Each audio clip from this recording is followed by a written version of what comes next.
Assalamualaikum warahmatullahi wabarakatuh.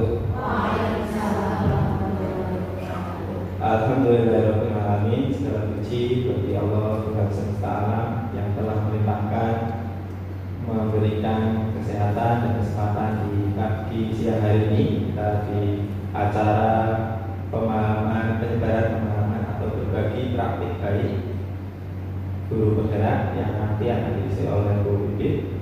Salawat dan salam senantiasa tercurahkan pada baginda Nabi Muhammad SAW.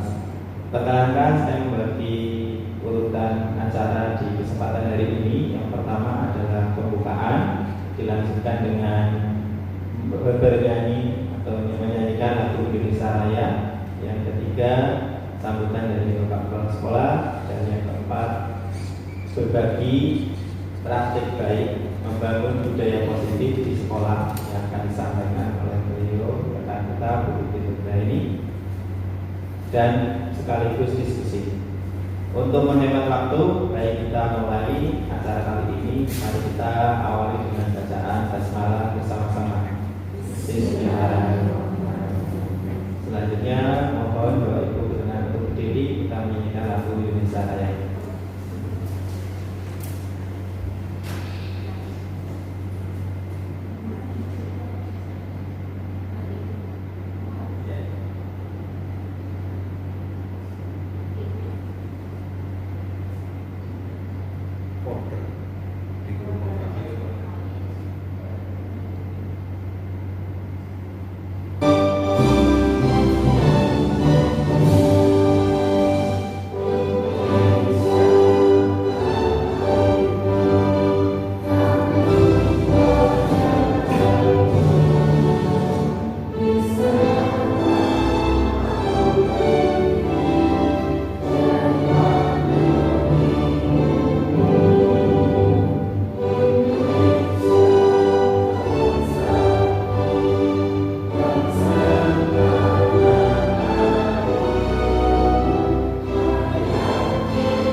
Terima kasih Bapak Ibu, dipersilakan duduk kembali. Acara selanjutnya sambutan dari Bapak Kepala Sekolah untuk waktu dan tempat kami persilakan. Ya, seperti Pak Menteri dan Bukit Nugra ini. Ya, saya hormati teman-teman semua. Hari ini kita mendapatkan undangan dari dua sahabat kita, dua teman kita. Yang pertama Pak Guru Jaya, guru SMK Negeri 2 Kebumen, dan satunya lagi adalah Bu Bibit, guru SMK di 2 Kebumen yang sekarang sedang merantau di SMA Negeri 2 Kebumen. Saya tidak menganggap Bu Bibit itu X ya, tapi masih menganggap Bu Bibit adalah guru SMK 2 karena bagian dari besar SMK 2. Nah, beliau berdua mendapatkan tugas untuk melaksanakan salah satu kegiatan di Guru Penggerak, yaitu penyebaran pemahaman budaya positif di sekolah. Jadi budaya-budaya positif itu harus disebarkan. Jangan budaya negatif yang disebarkan. Ya, bisa kami ya Pak ya. Budaya positif itu contohnya adalah ketika datang di sekolah tidak kasih presensinya sebelum jam 7 pagi hari. Itu budaya positif. Kedua, datang terus tidak petong-petong bawa motor ngapain. Absen. Karena absennya itu bisa setelah memarkirkan motor, kemudian absen itu indah. Tapi kalau datang, terus motornya berjajar di sini, absen kayak nunggu gitu loh, gojek. Saya pernah kalau lihat guru-guru saya begitu. Karena apa? Nah, guru bayarannya oke, kok gayanya kok kayak tukang gojek kan ya kurang api. Jadi APE sing ben api ya. Karena kan jauh ya dulu ya. Jadi datang, parkir, setelah itu absen. Itu yang paling indah, yang paling bagus. Nah, bagi teman-teman yang belum bisa begitu, setelah mendengarkan paparan dari Ibu Bibi dan Pak Nur harus berubah agar budaya positifnya itu betul-betul ada. Karena betul, kalau pagi itu kan sering datang terus di situ. Begitu nanti sampingnya ada temannya, tongkrong libur, motor ngobrol. Hijau sing sandalan, hijau jelas. Nah itu jangan. Itu salah satu contoh aja, contoh kecil aja. Ya. Kemudian ketika mengajar, berikan perhatian kepada semua siswa.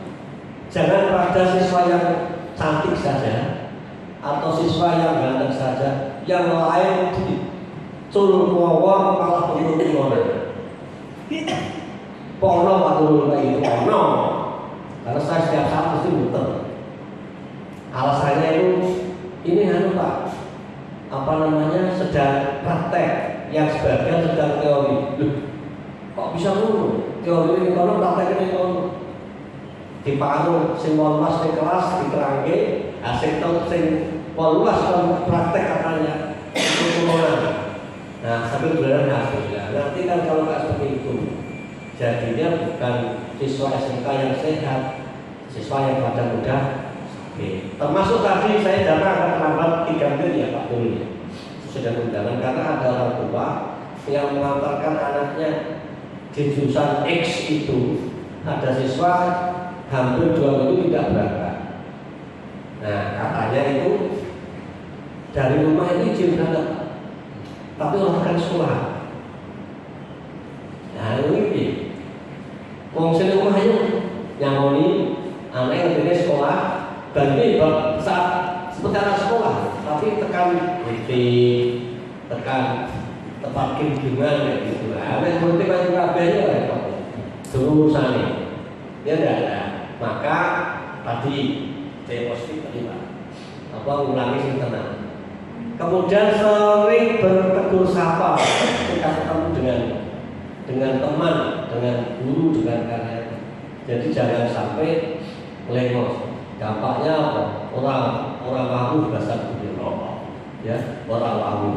Ya karena itu bahasa Kudu. Kalau di sekolah itu nggak itu. Sering nengan, mesu-mesunan. Kalau sini orang wawu. Nah jangan sampai seperti itu. Apalagi pada sebagai guru muda. Guru muda itu harus selalu dinas, harus selalu yang tercepat. Saya ini seperti itu. Monggo saya ingin Anda nanti membuat sebuah budaya positif, intinya cepat berikan contoh pada yang lain. Nek ono konco raiso aja diguyu, tapi diwarati. Khairun nas anfa'uhum linnas, kata Pak Irhas sama Pak Yen. Sebaik-baik manusia itu yang memberikan manfaat bagi manusia yang lain. Kan gitu kan ya? Dicontoh nih merasa kowe anu tasile Buli-bulian ora unik. Poyok-poyok ora unik kosok bulu poyok-poyok apa. Men, kamu suaiso, ya, jangan dibiasakan seperti itu karena saya punya misi besar. Di SMK 2 saya punya misi besar yang hampir berhasil.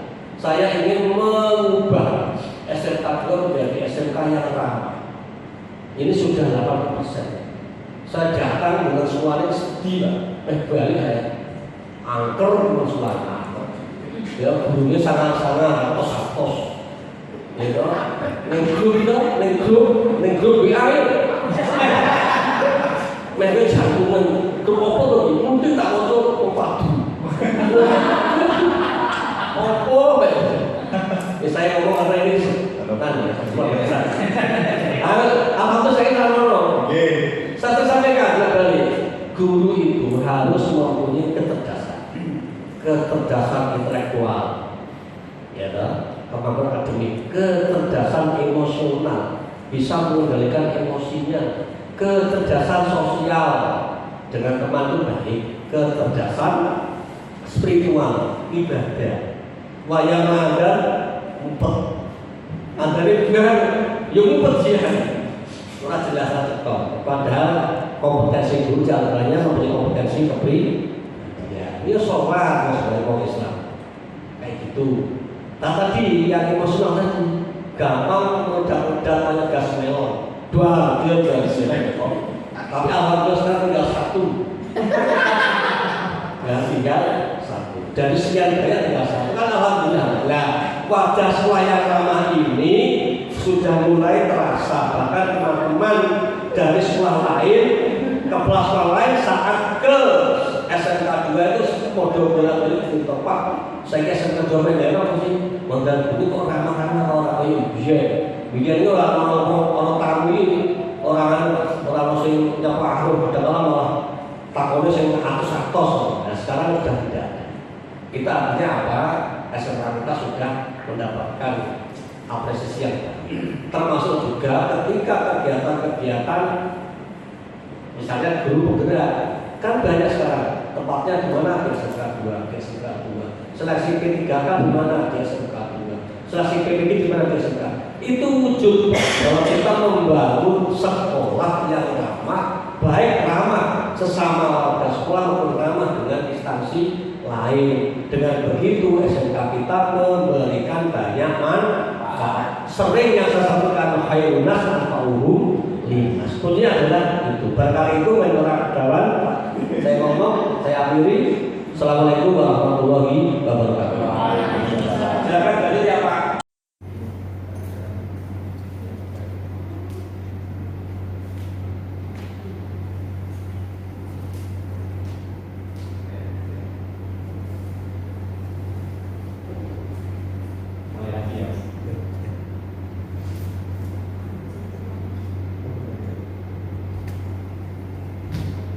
Terima kasih kami sampaikan kepada Bapak yang sudah memberikan sambutan di acara hari ini.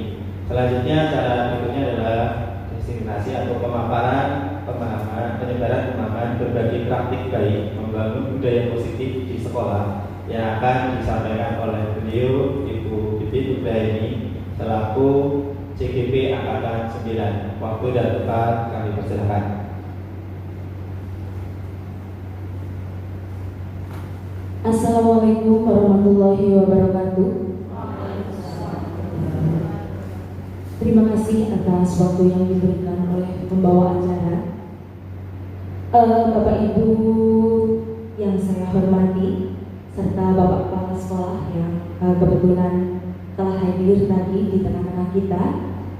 Pada siang hari ini saya mengucapkan terima kasih kepada Bapak Ibu karena sudah berkenan hadir dalam acara saya, dalam acara berbagi praktik baik membangun budaya positif di sekolah, khususnya di SMK Negeri 2 Kebumen.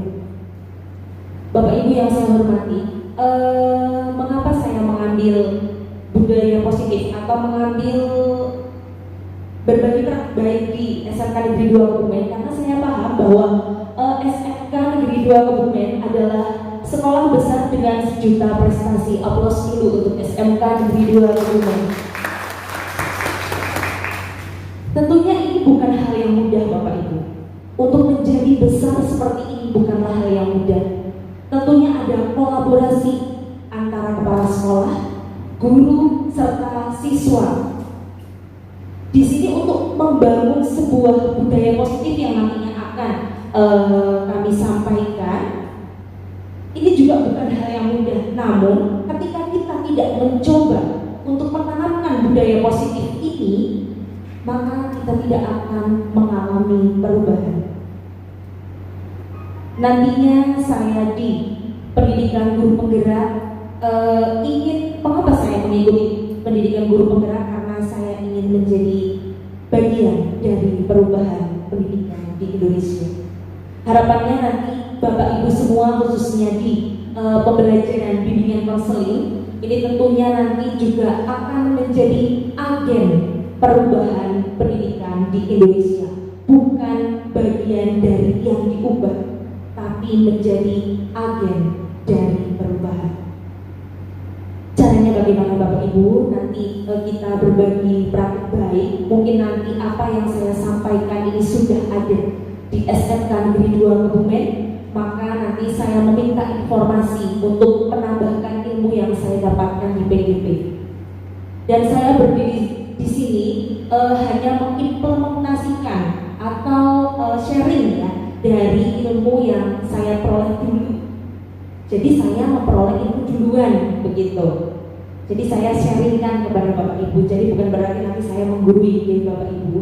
Barangkali nanti Bapak Ibu di BK ini justru malah lebih memahami akan ada segitiga restitusi, peran 5 kontrol guru dan lain-lain. Maka saya meminta informasi untuk menambah ilmu saya di PGP. Begitu Bapak Ibu. Perkenalan dulu nggih. Bagi yang sudah kenal ya mungkin nanti menambah menjadi kenal, dan yang belum kenal, perkenalkan saya Bibit Nugraheni.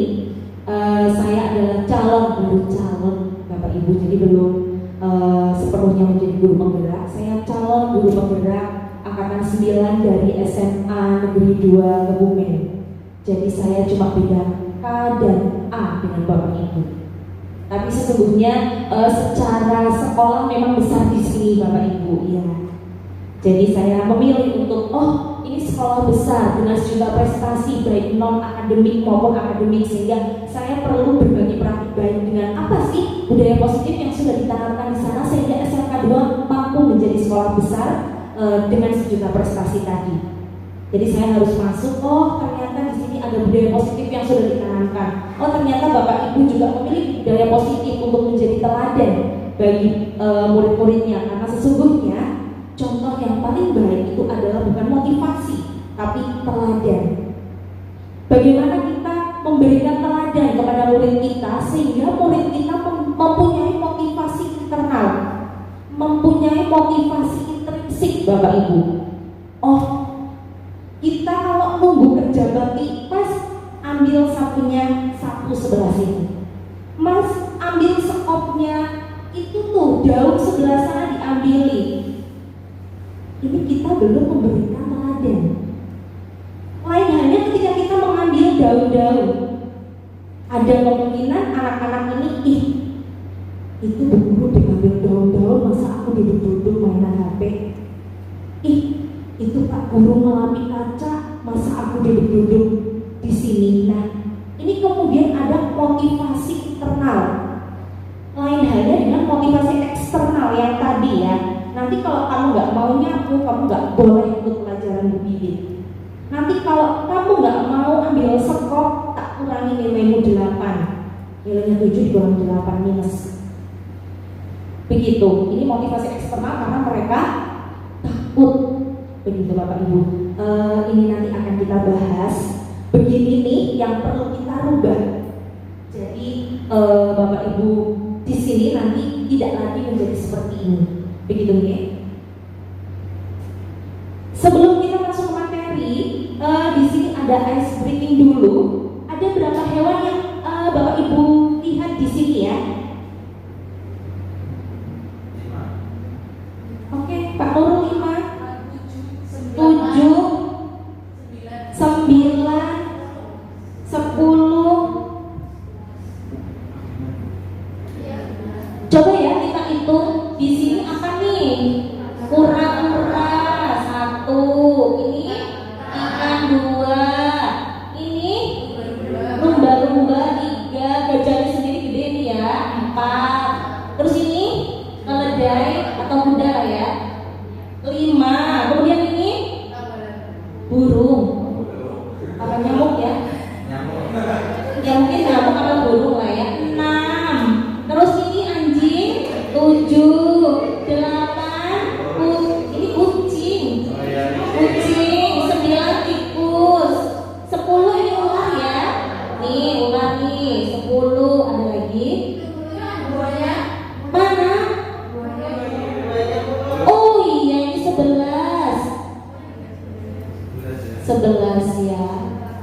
11 ya Bapak Ibu.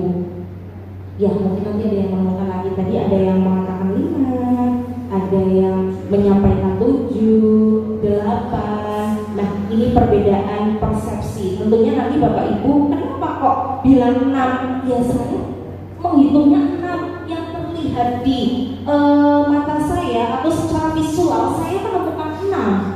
Saya secara visual melihat cuma ada 8, ternyata tadi setelah kita hitung bersama-sama ada 11.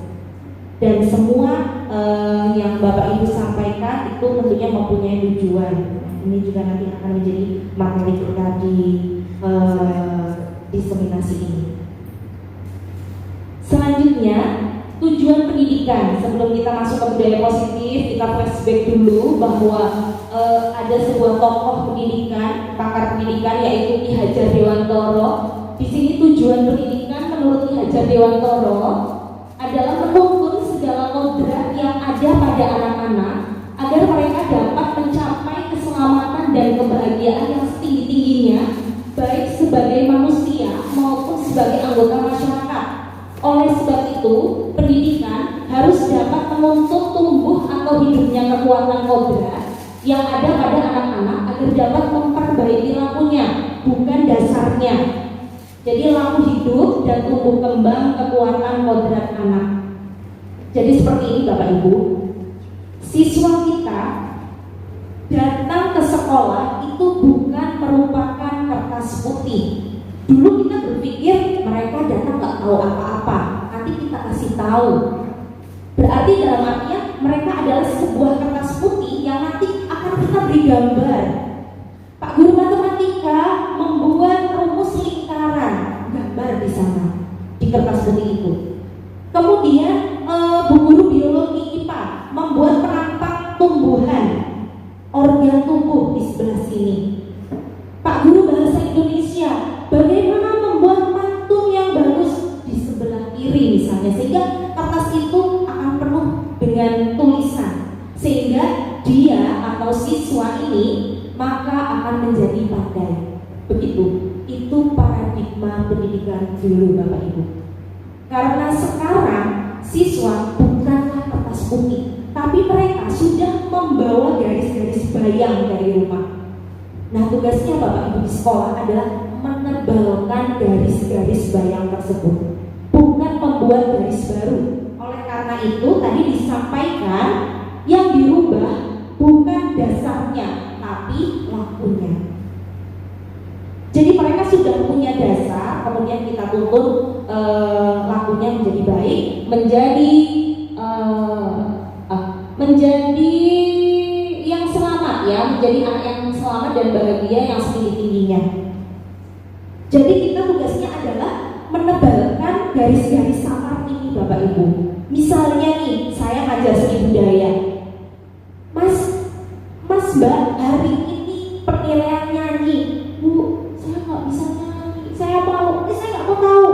Pokoknya hari ini penilaiannya itu nyanyi. Kompetensi dasar kita adalah menyanyi.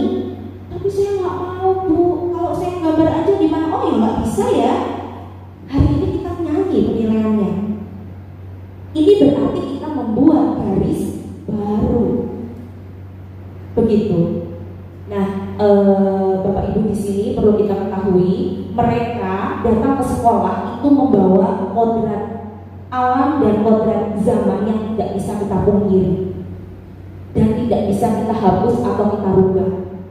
Kodrat alam mereka misalnya tadi, saya sukanya gambar Bu, saya sukanya memahat Bu, saya nggak bisa kalau suruh nyanyi.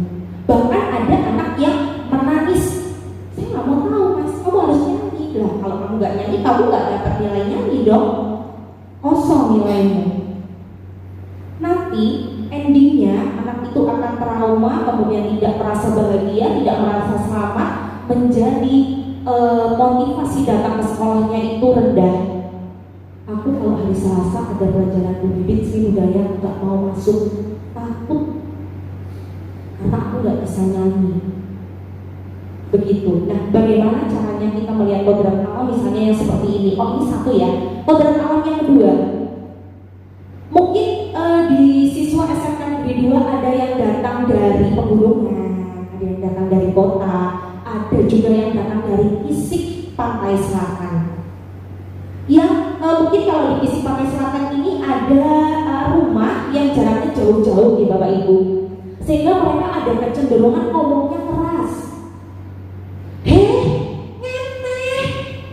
Iya coba kue, sehingga Bapak Ibu menegurnya, mas tolonglah kamu kalau ngomong gak usah keras-keras.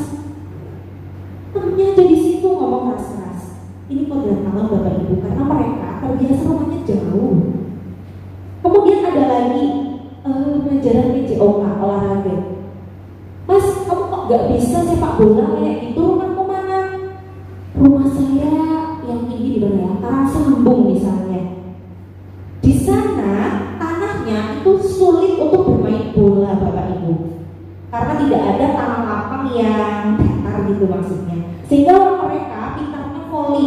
Tapi Pak Guru PJOK memaksakan dia harus pintar bola. Bodoh banget kamu, cuma nendang bola aja gak bisa. Nah ini kodrat alam Bapak Ibu. Jadi kita perlu mengetahui adanya kodrat alam ini. Kemudian kodrat zaman. Sekarang siswa yang kita hadapi adalah generasi Z yang sangat dekat dengan IT atau teknologi. Saya sendiri juga kadang kewalahan ya menghadapi siswa saya. Misalnya pengambilan video atau ulangan menggunakan online begitu ya, Google Form misalnya. Nah, mereka itu bisa membuka tab lain untuk nyontoh misalnya. Padahal sudah saya desain untuk biar nggak bisa nyontoh, tetap bisa karena mereka itu dekat dengan IT. Ini kodrat zaman juga. Jadi Bapak Ibu guru juga diharuskan untuk mau, mampu dan melek IT. Karena memang siswa yang kita hadapi adalah generasi Z. Generasi Z Bapak Ibu itu membutuhkan atau dia itu punya tingkat konsentrasi berapa lama Bapak Ibu? 5 menit, 10 menit, setengah jam. Konsentrasinya mereka itu berapa waktunya? Kira-kira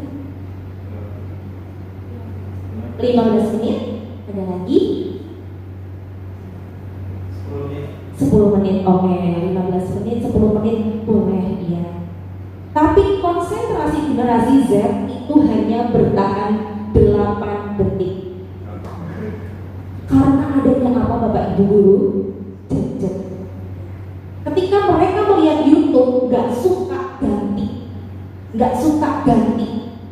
Jadi ketika Bapak Ibu nanti masuk ke kelas sudah grogi seperti saya, maka yang dia lihat, gurunya grogi, gambar titik-titik kancane buka HP Kemudian mungkin Bapak Ibu mengajar sambil duduk terus halaman 6, Mas Mbak halaman 6 dibaca, nanti halaman 7 dikerjakan, dan konsentrasi mereka 8 detik. Ketika mereka tidak kena pada pandangan pertama, maka mereka berganti arah. Cuma 8 detik. Iya, betul sekali. Nanti ada guru ideal Pak Guru. Iya. Jadi pandangan kita tuh harus bagaimana membuat mereka itu menghadap ke kita. Kemudian kita memberikan semacam ice breaking, kenyamanan kelas dan lain-lain. Nah ini tadi Bapak Ibu bahwa siswa kita itu bukanlah kertas kosong, jadi mereka sudah membawa kodrat alam dan kodrat zaman yang perlu kita ketahui, yang nanti endingnya adalah pembelajaran berdiferensiasi. Yang ini memang membutuhkan waktu yang cukup lama, membutuhkan kerja keras, tapi nanti endingnya itu akan membawa siswa kita yang berkarakter dan selamat dan bahagia yang setinggi-tingginya. Begitu. Karena konsep KHD di sini adalah bukan penilaian kognitif semata. Oh ya, kamu anak pintar, matematika kamu dapat 100, IPA-mu dapat 100, kejuruan dapat 90 misalnya, karena muaranya intinya adalah bukan pembelajaran kognitif saja yang dinilai, tapi juga karakter. Begitu, Jadi kita tidak bisa memaksakan kodrat alam dan kodrat zaman. Jadi kita harus melakukan pembelajaran berdiferensiasi. Oh, anak ini suka menggambar. Oh, anak ini suka menyanyi. Oh, anak ini kok ngomong terus di kelas begitu ya. Oh, ini berarti ada kemungkinan dia pintar bercerita. Kemudian kita siapkan sebuah media pembelajaran yang bisa digunakan untuk semua anak dengan minat dan bakatnya. Jadi kita pasang tuh gambar slang misalnya. Nah, yang suka nyanyi, ayo kita nyanyikan nih lagunya slang. Yang suka gambar, coba tuh personilnya slang ada berapa, gambar. Kemudian yang suka bercerita, coba ceritakan sejauh mana sih kamu kenal sama grup band slang. Kamu kenal umur berapa, lagunya apa aja. Nah, ini adalah pembelajaran berdiferensiasi untuk memenuhi kebutuhan siswa menjadi yang bahagia dan selamat. Begitu. Jadi motivasi mereka datang ke sekolah itu besar. Aku nggak takut. Minatku menggambar, nanti kan menggambar sama bu guru. Ini menyanyi, iya aku menyanyi, gambar dari beneran beda. Enggak bulat misalnya begitu. Ketika kita paksa nantinya motivasinya datang ke sekolah menjadi rendah. Kemudian di sini kita ambil contoh perbandingan dengan hidup tumbuh-tumbuhan. Nah, ini berdasarkan lampiran dasar-dasar pendidikan keluarga nomor ini Bapak Ibu tahun 1937 bahwa sekolah adalah rumah kedua bagi siswa. Oleh karena itu tingkat kenyamanan di sekolah juga harus dipertahankan. Nah, di sini disampaikan ini contoh perbandingan dengan hidup tumbuh-tumbuhan. Jadi siswa kita juga bisa diibaratkan dengan padi dan sekolah kita itu diibaratkan dengan persemaian benih-benih padi. Jadi Bapak Ibu tidak bisa memaksakan tumbuhan padi untuk berbuah menjadi jagung, berbuah menjadi apel, berbuah menjadi durian. Nggak bisa Bapak Ibu. Tanaman padi ya berbuahnya padi. Nggak bisa untuk berbuah yang lain. Nah, caranya bagaimana? Ketika kita merawat sebuah tumbuhan, ia dapat memperbaiki kondisi tanah. Berarti kita bisanya adalah mengusahakan supaya padi itu menjadi padi berkualitas ya, karena kita tidak bisa mengubah buahnya. Berarti yang perlu diupayakan adalah kondisi tanahnya, memelihara tanaman padi, memberikan pupuk dan air, membasmi ulat-ulat atau jamur yang mengganggu hidup tanaman padi dan lain sebagainya. Nah, kalau sekolah kita dan anak-anak kita ibaratkan padi, berarti kita menjadikan lahan di sekolah ini menjadi lahan yang nyaman. Caranya dengan apa? Yaitu nanti dengan menerapkan budaya positif. Begitu supaya apa? Supaya tanaman padi nanti keluar padinya itu yang berkualitas. Mereka merasa aman, nyaman, suka sesuai minat dan bakatnya. Begitu. Kemudian dari uraian tersebut kita dapat menyimpulkan bahwa sekolah diibaratkan sebagai tanah, tempat bercocok tanam, sehingga seorang guru perlu mengusahakan agar sekolah menjadi sebuah lingkungan yang menyenangkan, aman, nyaman, begitu. Kemudian menghindari hal-hal yang kurang bermanfaat atau bahkan mengganggu perkembangan potensi murid. Nah, tadi kita sudah melakukan pembelajaran berdiferensiasi, misalnya dengan melihat kodrat alam dan kodrat zaman, sehingga nanti kita akan melakukan kontrol sebagai penuntun. Nah, kamu suka gambar, ayo kita tuntun anak ini menjadi pelukis handal. Kemudian ada yang pintar nyanyi, ayo kita tuntun anak ini supaya menjadi penyanyi yang tetap memegang teguh akhlak mulia, karena penyanyi artis itu kan kita tahu sendiri ya. Nah, ini peran guru di sini untuk penuntun. Jadi tetap minatnya menyanyi, minatnya menggambar, minatnya olahraga voli misalnya, tapi kita tuntun untuk tetap berada pada rel yang betul. Jadi bukan memaksakan, begitu. Kemudian dengan demikian salah satu tanggung jawab seorang guru adalah bagaimana menciptakan suatu lingkungan positif yang terdiri dari warga sekolah yang saling mendukung, saling belajar, saling bekerja sama sehingga tercipta kebiasaan-kebiasaan baik. Dari kebiasaan baik nanti tumbuh menjadi karakter yang baik warga sekolahnya, dan pada akhirnya karakter baik dan kebiasaan baik tadi membentuk sebuah budaya positif. Jadi budaya positif perlu diupayakan oleh seluruh warga sekolah, begitu. Kemudian apa yang ada di benak Bapak Ibu sebelum kita masuk ke budaya positif? Budaya positif kira-kira apa ya Bapak Ibu? Ada kecenderungan ke apa nih? Oh ya, berarti hal positif yang sudah membudaya atau menjadi sebuah kebiasaan gitu ya. Oke, budaya positif di sini di sekolah, budaya positif di sekolah yaitu nilai dan kebiasaan di sekolah yang berpihak pada murid agar mereka dapat berkembang menjadi pribadi yang kritis, penuh hormat, dan bertanggung jawab sesuai dengan profil pelajar Pancasila. Begitu Bapak Ibu. Jadi mengapa budaya positif itu dikembangkan di sekolah supaya nanti endingnya anak-anak itu mempunyai karakter sesuai dengan profil pelajar Pancasila. Ada berapa dimensi profil pelajar Pancasila ini Bapak Ibu? 6. Oke Pak Nurul. Sambil mengingat kita bisa nyanyi dulu nih biar nggak lupa. Aduh, apa ya 678 saya juga kayak gitu. Jadi kita buat jembatan keledai.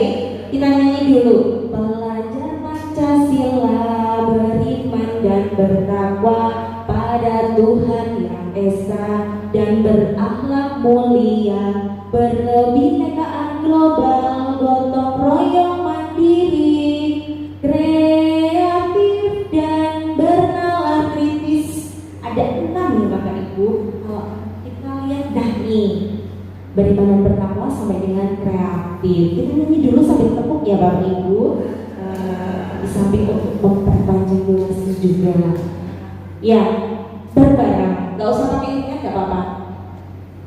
Pelajar Pancasila beriman dan bertakwa pada Tuhan yang esa dan berakhlak mulia, berkebinekaan global, gotong royong mandiri, kreatif dan bernalar kritis. Ya, terima kasih. Aplaus untuk kita semua. Bahwasanya profil pelajar Pancasila adalah nilai karakter yang harus kita tanamkan pada anak didik kita atau siswa. Mungkin kalau di sekolah melalui P5, begitu ya. Bahwa P5 perlu diingat ini Bapak Ibu, bahwa P5 itu bukan panen karyanya yang kita lihat, tapi bagaimana prosesnya anak-anak untuk mengimplementasikan ini semua Bapak Ibu.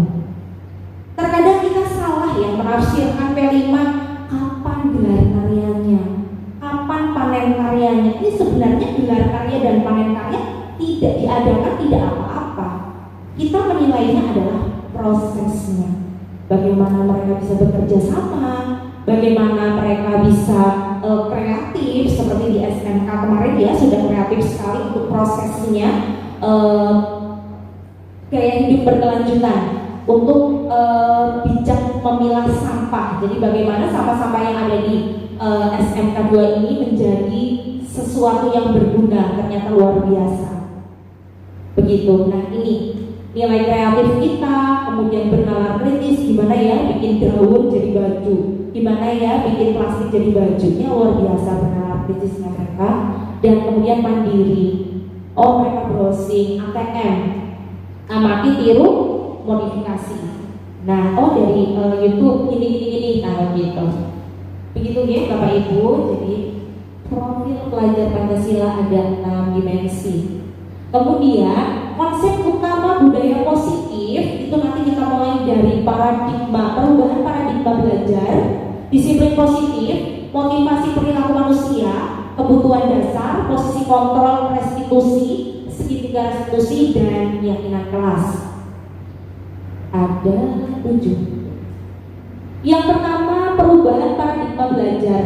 Dalam membangun budaya positif, sekolah dapat menyediakan lingkungan yang positif, aman dan nyaman agar bertindak, agar siswa mampu berpikir, bertindak dan mencipta dengan merdeka, mandiri dan bertanggung jawab. Dan di sini disiplin sangat berkaitan dengan kontrol guru terhadap siswa. Jadi bagaimana nanti kita membuat nyaman dan membuat rasa aman di sekolah sehingga mereka itu minat dan bakatnya serta kreativitasnya itu muncul. Misalnya ada anak yang kreatif untuk mengumpulkan botol-botol teh mineral misalnya. Aku kepengen bikin tas lah dari ini, emang kalau dibuang. Kemudian dibully oleh temannya. Lah, kowe cak lanang gawe kerajinan kayak kiye. Ih, kamu jangan-jangan suka sesama jenis misalnya. Kamu kok kayak perempuan sih? Kamu kok kayak pemulung sih? Mengutin sampah. Nah, ini yang perlu kita tuntun teman-temannya. Kita perlu membudayakan rasa aman dan nyaman. Padahal si anak ini mau kreatif, tapi nggak jadi. Lah, aku mau diomong kacang-kacang nih. Aku darani bencong. Lah, aku mau darani kayak pemulung. Padahal dia mau kreatif. Begitu. Nah, ini kita juga perlu mengupayakan rasa aman dan nyaman agar siswa itu mampu berpikir dengan nyaman juga, bertindak mencipta dengan merdeka. Begitu. Kemudian itu yang pertama. Kemudian ini ada game. Anda dan teman Anda akan melakukan kegiatan cobalah buka. Misalnya Anda adalah A, tugas Anda adalah mengepalkan salah satu tangan Anda. Coba Anda bayangkan bahwa Anda menyimpan sesuatu yang sangat berharga di dalam kepalan tangan Anda. Anda perlu menjaga benda tersebut sekuat tenaga Anda. Begitu, karena barang itu begitu pentingnya untuk kehidupan Anda. Kemudian yang B itu adalah rekan Anda adalah mencoba dengan segala cara untuk membuka kepalan tangan Anda. Teman Anda boleh membujuk, menghardik, mengintimidasi, memarahi, menggoda, menggelitik, bahkan menawari Anda uang agar Anda bersedia membuka kepalan tangan Anda. Oke. Bu Astuti, kepalan tangan Bu Astuti. Aku jadi B, Bu Astuti nanti jadi A. Oke. Di situ ada barang yang Bu Astuti kira itu berharga. Maka nggak ada orang satupun yang bisa melihatnya. Bu Astuti, hai. Itu yang di tangan apa sih? Rahasia. Cuma kita berdua loh, best-friend loh. Cobalah, apalah itu. Coba buka, gak ada yang lihat. Yaudah kita ngumpet gimana yuk? Yuk kita ngumpet. Lah kenapa sih gak mau? Yaudah nanti aku gak mau temenan sama Bu Astuti, biarin kontaknya terblokir. Mau gak? Kontaknya terblokir loh. Oh ya ampun, saya dibilang ya udah gini aja. Nanti pulangnya kita ngemiksu. Mau berapa? 2, 3. Enggak bantu, nggak apa-apa. Ya udah bawa pulang. 6. Mau nggak? Oh nggak mau. Nah ini Bapak Ibu, tepuk tangan dulu untuk Bu Astuti. Bu Astuti ternyata tetap menutup kepala tangannya karena di situ ada benda berharga yang tidak boleh diketahui oleh orang. Artinya Bu Astuti mempunyai kontrol diri. Di sini juga kita kaitkan dengan Bapak Ibu di sekolah bahwa di sini ada ilusi Bapak Ibu, ada ilusi guru mengontrol murid. Jadi semua perilaku murid guru harus tahu. Coba dong HP kamu, Bunda pengen tahu isinya apa. Kamu anak sama siapa? Coba dong kamu sini duduk di sini. Jangan duduk di belakang terus. Kamu kan di belakang terus nggak denger Bunda bilang apa. Duduk di sini. Setiap kali pelajaran hubungan, kamu duduk di sini. Kalau kamu nggak duduk di sini, hubungan nggak jadi ngajar. Males. kamu nggak nurut. Misalnya, ini adalah miskonsepsi ilusi guru memegang kontrol atau mengontrol murid. Karena sesungguhnya murid itu juga punya hak, Bapak Ibu. Kemudian ada kontrol, ilusi kontrol orang dewasa itu selalu menang. Ayo mandi nak, ayo mandi. Nanti kalau nggak mandi tak tinggal kamu. Gitu kalau yang punya anak kecil. Nanti kalau nggak mandi kamu tak cubit, ya udah. Nanti kalau habis mandi kita jalan-jalan ya. Oh terlalu sekali, tapi mandi dulu. Nah seolah-olah kita sebagai orang tua itu menang.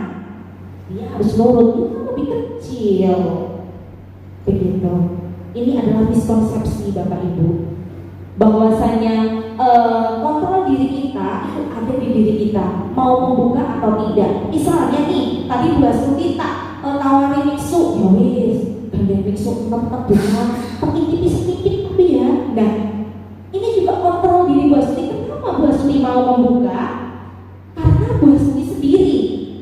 Kontrol diri Bu Astuti, nggak apa-apa deh, karena kebutuhan saya 6, anak saya 2, suami 1, yang 3 aku makan sendiri.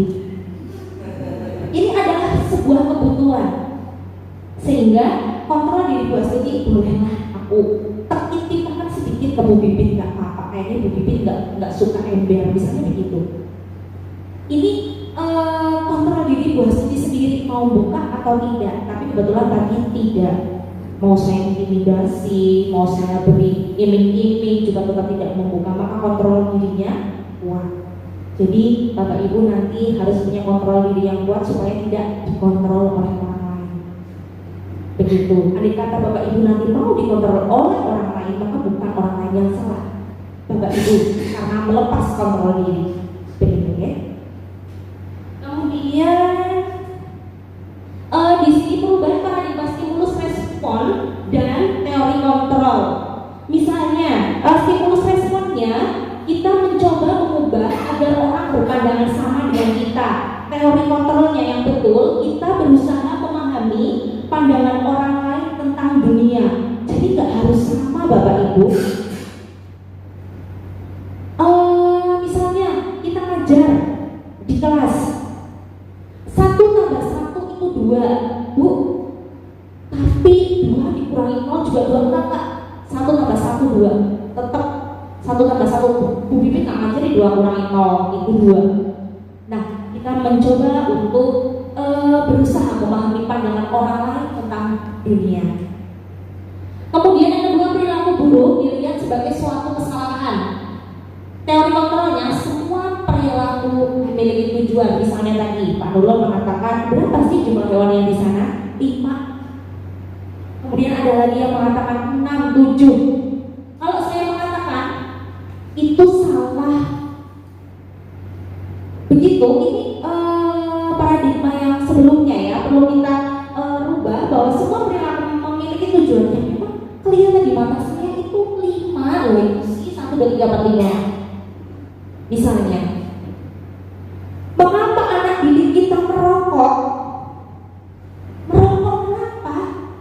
Perilaku buruk dilihat dari sebuah kesalahan. Kamu salah nak. Kenapa merokok di sekolahan? Kita tanya dulu Bapak Ibu, semua perilaku memiliki tujuan. Saya memanggil anak misalnya, Mas, kenapa mau merokok? Bu, saya kasihan sama pabrik rokok.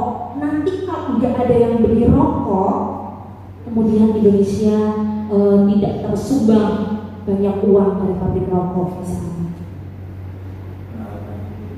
Pengalaman. Oh iya. Saya sebenarnya juga mengirimkan. Begitu Bapak Ibu. Jadi semua perilaku pasti memiliki tujuan. Nah, kenapa kamu terlambat seperti tadi yang disampaikan oleh Pak Kepala Sekolah? Ada anak yang datang pergi dari sekolah, pergi dari rumah, tapi tidak sampai sekolah. Ternyata setelah diklarifikasi ke orang tua, itu pamitnya ke sekolah. Kenapa tidak sampai sekolah? Itu Bapak Ibu tanyakan dulu, tujuannya apa? Barangkali dia mempunyai tujuan kerja di pasar, jadi kulit panggul untuk apa? Untuk membantu ibunya di rumah.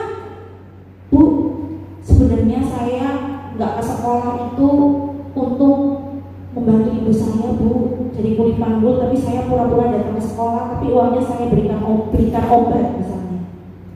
Jadi tidak semuanya salah, perlu kita klarifikasi dahulu. Kemudian orang lain bisa mengontrol saya. Teori kontrolnya hanya Anda yang bisa mengontrol diri Anda. Begitu tadi mau membuka atau tidak adalah kontrol diri Anda. Kemudian saya bisa mengontrol orang lain, Anda tidak bisa mengontrol orang lain. Tidak bisa, karena kontrol diri terletak pada diri kita sendiri. Kemudian pemaksaan ada pada saat bujukan gagal. Teori kontrolnya kolaborasi dan konsensus menciptakan pilihan-pilihan yang baru. Ya, ini bujukan gagal tadi ya, ternyata ya seperti buat seperti tadi. Kemudian model berpikir menang kalah, kemudian diubah teori kontrolnya model berpikir menang-menang. Menang kalah itu berarti tadi yang salah itu kalah, kamu salah, jadi harus dihukum. Belum tentu. Ketika kita menanyakan tujuan, ada kemungkinan dia menang. Kita pernah melihat video yang terlambat. Ada anak SD yang suka terlambat. Kalau nanti Siti terlambat lagi, maka Pak Guru tidak akan memulai pelajaran. Pak Guru akan memulai pelajaran kalau Siti sudah datang. 3 kali Siti terlambat. Kemudian dia dilempari kertas oleh temannya.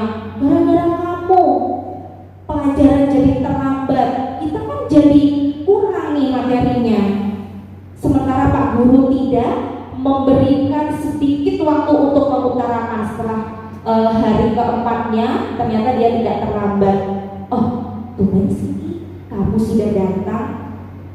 Ternyata ketika kita tanya, dia menangis bahwa hari pertama bapaknya sakit kemudian jatuh di kamar mandi, hari kedua dia nyuapi, hari ketiga dia membeli makan untuk bapaknya, dan hari keempat bapaknya sudah meninggal. Sehingga hari keempat dia tidak terlambat. Artinya di sini dia menang, begitu ya, menang dalam artian karena kita sudah menanyakan tujuannya, begitu. Jadi tidak harus langsung seperti tadi, kamu salah, bikin teman-temanmu jadi gak belajar, berdiri kamu megang telinga di depan. Nah ini Bapak Ibu ya. Kemudian disiplin positif. Nah ini tadi apa sih disiplin positif? Nah ini tadi hal-hal positif begitu ya. Kalau kita dengar disiplin positif itu kita merujuk ke apa? Peraturan, kemudian hukuman, begitu ya. Jadi kalau kita melanggar peraturan terus dihukum, begitu. Disiplin kayak gitu ya, kayak aturan, hukuman, kemudian ketidaknyamanan. Kayak dia gara-gara anak fast sprint 0701B jadi terlambat. Dulu enggak ada, aman-aman aja begitu. Nah ini disiplin positif berarti kita masih terpacu pada sebuah peraturan yang nantinya endingnya adalah hukuman. Kemudian Bapak Pendidikan Hajar Dewantara menyatakan bahwa di mana ada kemerdekaan, disitulah harus ada disiplin yang kuat. Sungguh pun disiplin itu bersifat self-disiplin, yaitu kita sendiri yang mewajibkan kita dengan sekeras-kerasnya. Tetapi itu sama saja, sebab jikalau kita tidak cakap melakukan self-disiplin, wajiblah penguasa lain mendisiplinkan diri kita. Dan peraturan demikian itulah harus ada di dalam suasana yang merdeka. Ini dikutip dari Hajar Dewantara, Pemikiran Konsepsi Keteladanan Sikap Merdeka, Cetakan 5 2013 halaman 470. Di sini disampaikan bahwa disiplin itu haruslah ada dalam suasana yang merdeka. Jadi nantinya ada motivasi internal dan motivasi eksternal. Kenapa anak lari-lari dari sebelah sana supaya tidak tertutup gerbang? Supaya apa? Tidak terlambat. Karena kalau terlambat dilaporkan ke BK, lalu sama BK suruh lari, ya suruh lari lapangan, buka baju. Biar kamu sehat mas, besok kamu mau kerja, kamu harus sehat. Ayo, push up 15 kali itu di depan, biar kamu sehat. Jadi mereka lari-lari untuk tidak tertutup gerbang karena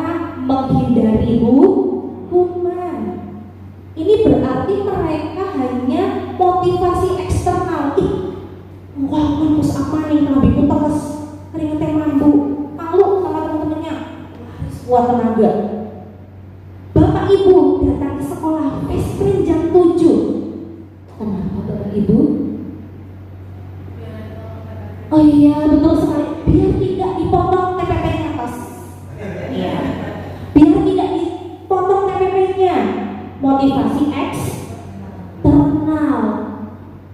Bagaimana kita membuat motivasi internal ini loh, supaya apa? Anak datang ke sekolah, oh iya, memang aku datang ke sekolah jam 7 itu sudah kewajiban aku. Memang sekolah itu ya jam 7 sudah berada di kelas untuk siap menerima pelajaran. Begitu pula dengan Bapak Ibu. Jam 7 itu sudah berjalan ke kelas Bapak Ibu. Jam 7 anak-anak sudah siap bahwasanya disiplin positif yang ada di lingkungan SMK Negeri 2 Kebumen nantinya tidak hanya berlaku untuk siswa. Begitu, jadi ada hal yang harus dilakukan guru dan ada hal yang harus dilakukan siswa dengan satu nilai kebajikan yang sama, disiplin sama. Nah ini nantinya Bapak Ibu akan bisa memberikan sebuah keteladanan yang itu akan memunculkan motivasi internal. Jadi nggak cuma biar menghindari hukuman. Nantinya oh iya, ternyata jam 7 lebih 2 detik Bapak Ibu guru sudah di depan kelas. Aku malu. Jadi nanti aku harus bisa berangkat lebih pagi.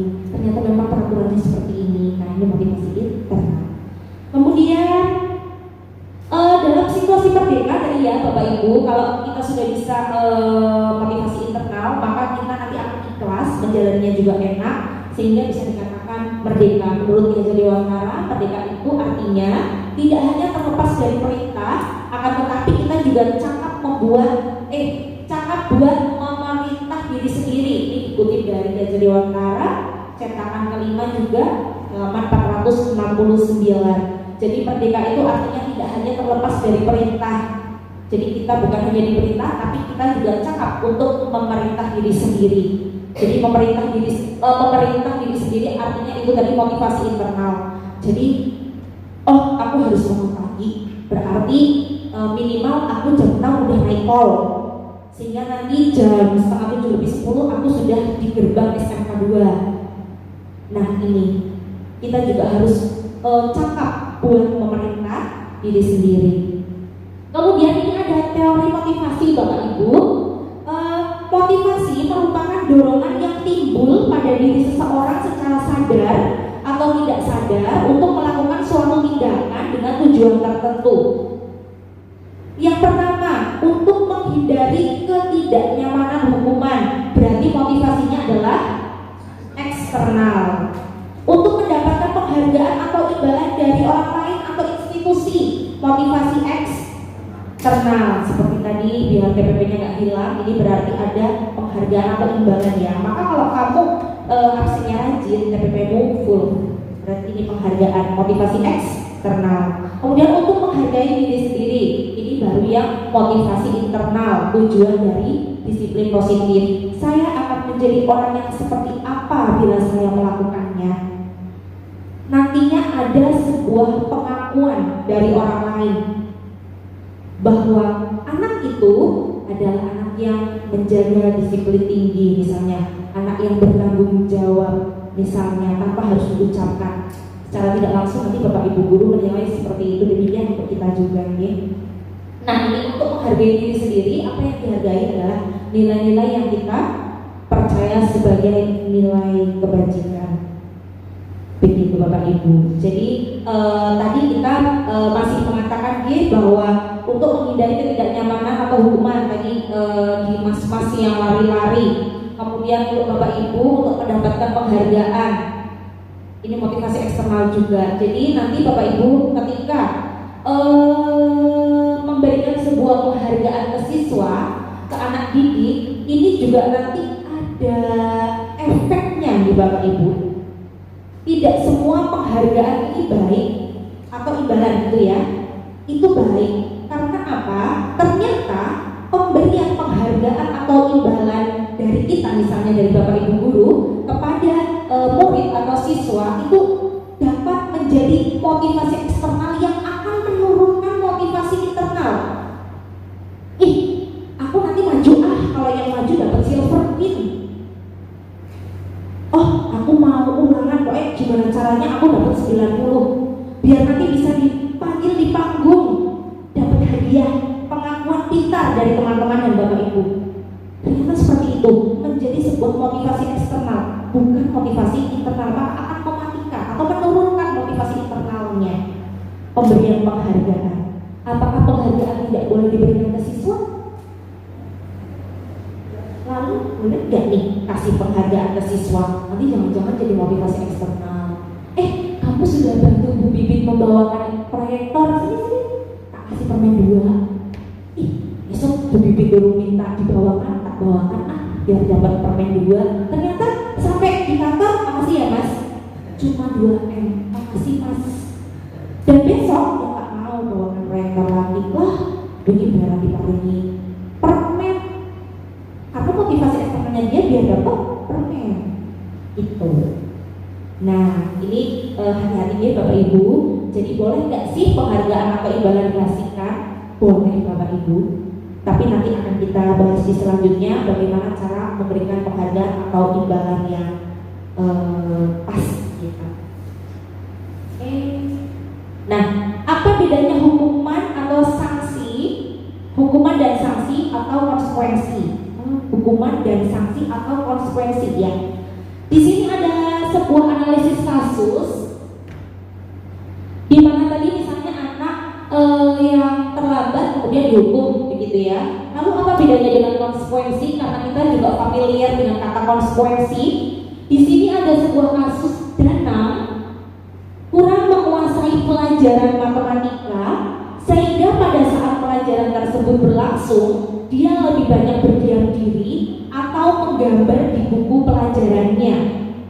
Pada saat guru matematikanya Pak Budi menanyakan pertanyaan, Danang menjadi gugup dan tidak sengaja menjatuhkan tasnya dari kursi serta tiba-tiba menjadi gagap pada saat berupaya menjawab. Seluruh kelas pun tertawa melihat perilaku Danang yang bicara tergagap dan malu luar biasa. Dan malahan minta Danang untuk maju ke depan dan berdiri di depan kelas sambil menunjuk hidungnya karena tidak bisa menjawab pertanyaan Pak Budi. Kelas makin gaduh dan anak-anak pun tertawa melihat Danang di depan kelas memegang ujung hidungnya. Yang pertama, apakah Bapak Ibu setuju dengan tindakan Pak Budi terhadap Danang? Mengapa? Apakah Bapak Ibu setuju dengan tindakan guru matematikanya Danang tadi, Pak Budi? Setuju atau tidak Bapak Ibu? Mungkin ada yang bisa menyampaikan, bisa menyampaikan. Setuju tidak nih? Jadi tadi Pak Budi menyuruh Danang untuk menjawab pertanyaan. Ternyata dia gagap sampai menjatuhkan tasnya. Bicaranya juga terbata-bata begitu. Kemudian temannya ketawa. Pak Budi nyuruh Danang maju sambil menunjuk hidungnya. Kelas makin rame karena lihat Danang dihukum sambil menunjuk hidungnya. Bapak Ibu kira-kira setuju nggak nih kalau misalnya Bapak Ibu jadi Pak Budi? Tidak setuju ya? Kenapa Bapak Ibu? Karena Pak Budi itu tidak ada kaitannya tentang apa yang dilakukan Pak Budi. Oh iya. Betul sekali yang disampaikan oleh Pak Nurul bahwa Pak Budi dalam memberikan sanksi kepada Danang itu tidak sesuai dengan materi yang diajarkan pembelajaran matematika. Tidak ada kaitannya. Mungkin kalau Danang suruh maju mengerjakan di papan soal itu mungkin masih ada kaitannya. Menjadi konsekuensi begitu ya. Karena kamu tadi berdiam diri dan tidak memperhatikan, maka cobalah kamu kerjakan di depan. Kamu kenapa sih tadi diam aja? Biar maksud coba kerjakan di depan. Ini masih ada kaitannya. Betul sekali ya. Kemudian yang kedua, menurut Anda tindakan Pak Budi terhadap Danang adalah sebuah hukuman atau konsekuensi Bapak Ibu? Hukuman ya? Sepakat hukuman? Ya. Karena yang pertama itu tidak ada hubungan hubungannya dengan pembelajaran matematika. Dan yang kedua, itu tidak ada kesepakatan antara guru dan murid, karena perlu kita ketahui bahwa konsekuensi itu adalah sebuah kesepakatan antara guru dan murid. Nanti jika ada pembelajaran matematika, pembelajaran Pak Budi di pembelajaran matematika itu ada yang ngantuk, maka dia akan Pak Budi suruh maju untuk mengerjakan soal di depan.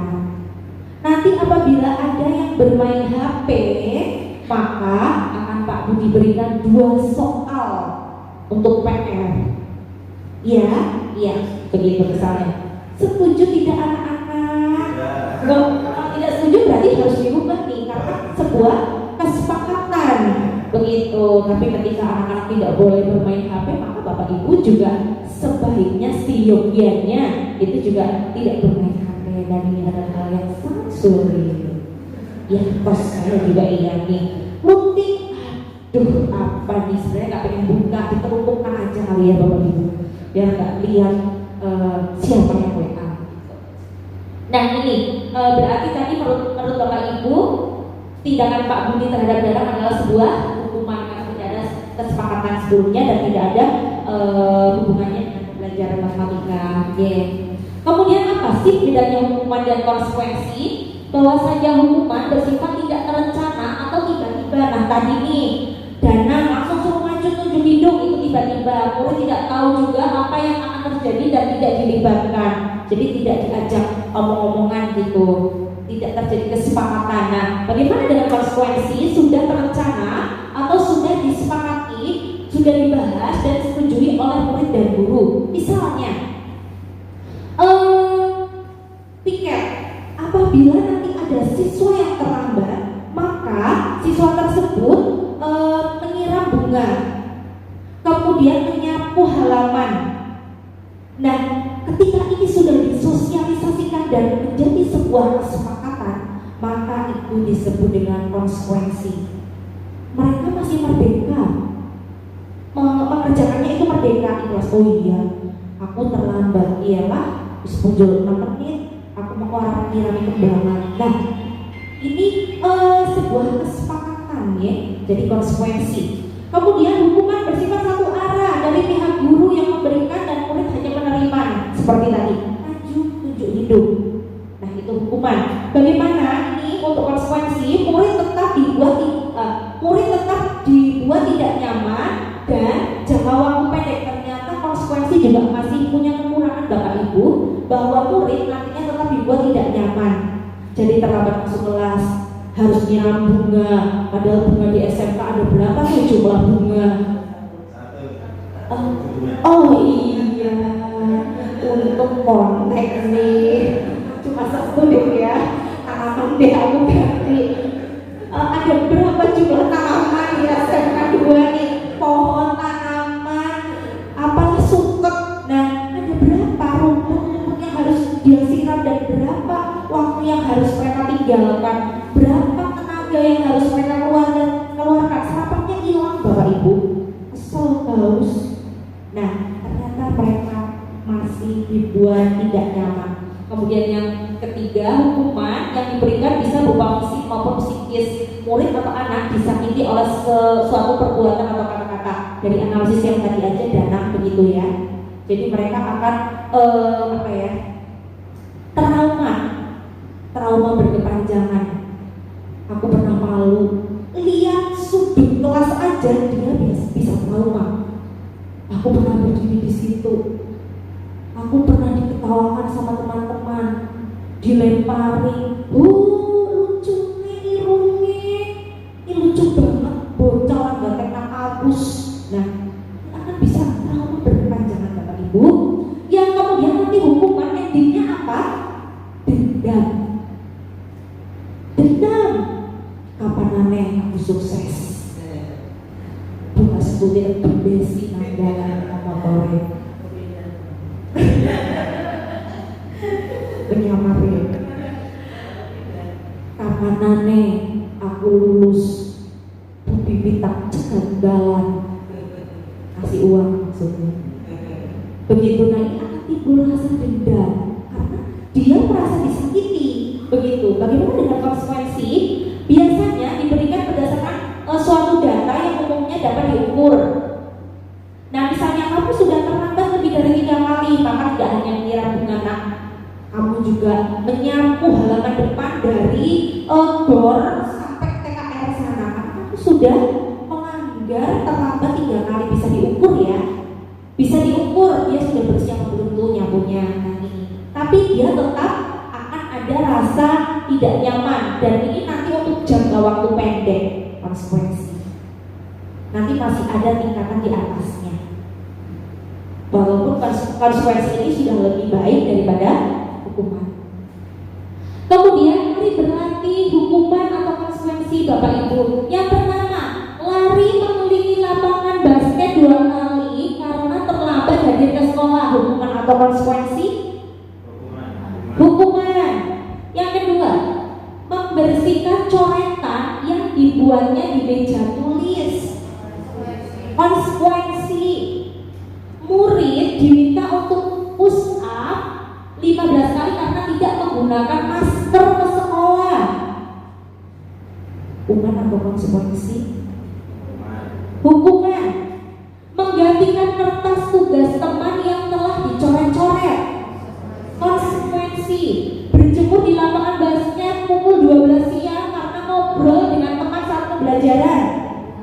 Hukuman. Murid diminta bertelanjang kaki sepanjang hari karena tidak menggunakan sepatu warna hitam sesuai peraturan sekolah. Hukuman. Berdiri di depan kelas sambil mengangkat kaki satu karena tidak bisa menjawab pertanyaan dari guru. Hukuman. Kita lihat ya Bapak Ibu, betul atau tidak? Oh, ternyata betul. Jadi kita sedikit sudah paham bagaimana perbedaan hukuman dan konsekuensi. Begitu ya. Ini yang ini murid diminta push up 15 kali karena tidak menggunakan masker sekolah. Ini tidak ada hubungannya dengan kesehatan masker di Bapak Ibu. Jadi ini bisa disebut dengan hukuman. Begitu. Kemudian dihukum oleh penghargaan. Kalau tadi dihukum yang seperti tadi ya, dihukum push up dan sebagainya. Sekarang dihukum dengan sakit kalau tadi. Sekarang dihukum oleh penghargaan Bapak Ibu. Ternyata penghargaan yang Bapak Ibu berikan kepada siswa ada kemungkinan bisa menghukum siswa. Yang pertama, pengaruh jangka pendek dan jangka panjang. Nah, ternyata penghargaan ini juga pengaruh jangka pendek. Nah, tadi kalau Bu Bibit nggak ngasih permen, nanti nggak mau bawakan LCD. Kalau terbiasa, Bu, nanti tak undurkan motornya ya Bu dari parkiran. Tapi besok traktir ya Bu kalau di koperasi. Iyalah, traktir tahu. Undurkan motornya susah ini ngambilnya. Besok kalau Bapak Ibu tidak memberikan tahu, maka ini brand Bu, tahunya nggak ada, nggak mau. Ini menjadi apa? Menjadi pengaruh jangka pendek. Iya. Kemudian yang kedua, penghargaan menghukum. Penghargaan menghukum. Setiap kali Bapak Ibu datang ke kelas pembelajaran bahasa Inggris misalnya, nah, kamu cakap sekali pembelajaran bahasa Inggris, kamu selalu mendapatkan nilai 100. Tepuk tangan untuk Sinta misalnya. Setiap kali pembelajaran bahasa Inggris selalu demikian. Sinta, kamu maju sebagai anak paling pintar. Coba jawab pertanyaannya. Ini pembelajaran bahasa Inggris yang sulit. Kalau Sinta pasti bisa. Nah, pintar. Ini sebuah penghargaan. Tapi suatu ketika Sinta yang biasanya pintar ternyata mendapatkan nilai 60, maka dia akan diolok-olok oleh temannya. Wah, siswa paling pintar. Bijinya suwita, aku bikin 70, masa itu 60 gitu. Lah, katanya anak kesayangannya guru bahasa Inggris ngomong God, apa kayak gitu. Nah, ini menjadi apa Bapak Ibu? Penghargaan menghukum dia. Tuh, yang kamu tuh yang paling pintar, duduknya depan. Itu kan biasa aja duduknya belakang. Ternyata penghargaan itu menghukum siswa Bapak Ibu. Kemudian penghargaan mengurangi ketepatan. Nah, ini menjadi salah-salah karena apa? Karena beban. Aku anak paling pintar, nanti kalau punya kayak gimana ya? Nah, ini sehingga mengurangi ketepatan ini. Jadi terus jadi dia grogi, malah jadi salah-salah. Kemudian penghargaan tidak efektif, tidak efektif tadi ya Bapak Ibu. Kemudian penghargaan merusak hubungan, merusak hubungan di kelas. Oh lah, aku ngerti duduk sama anak paling pintar, aku duduk di belakang aja, aku tuh yang paling pintar, duduknya di depan tuh. Lah, apa-apa sih, tak. Lah, nah, menjadi apa? Kita justru dikucilkan dengan adanya penghargaan dari Bapak Ibu. Begitu. Kemudian penghargaan penurunan kualitas ya, tadi penghargaan mematikan kreativitas. Jadi tidak kreatif dia kalau tidak ada imbalannya. Kemudian penghargaan mengurangi motivasi intrinsik ya, jelas banget ya. Tadi kalau penghargaan justru akan mengurangi motivasi intrinsik atau internal. Jadi motivasinya eksternal. Ya, nanti kan aku dikasih tahu kalau mundurin motor, kalau nggak dikasih tahu ya mau, kalau nggak dikasih permen ya mau. Nah, ini akan menurunkan atau mengurangi motivasi intrinsik. Kemudian bagaimana cara kita memberikan apresiasi atau penghargaan? Nah, boleh nggak sih kita kasih penghargaan atau apresiasi? Boleh Bapak Ibu. Yang pertama, beri pengakuan secara khusus. Panggil. Nah, kamu tadi mendapatkan nilai bahasa Inggris bagus, kamu belajar dengan giat ya. Nah, ini. Kemudian secara pribadi sama ya. Kemudian beri pengakuan kepada semua murid secara bergantian.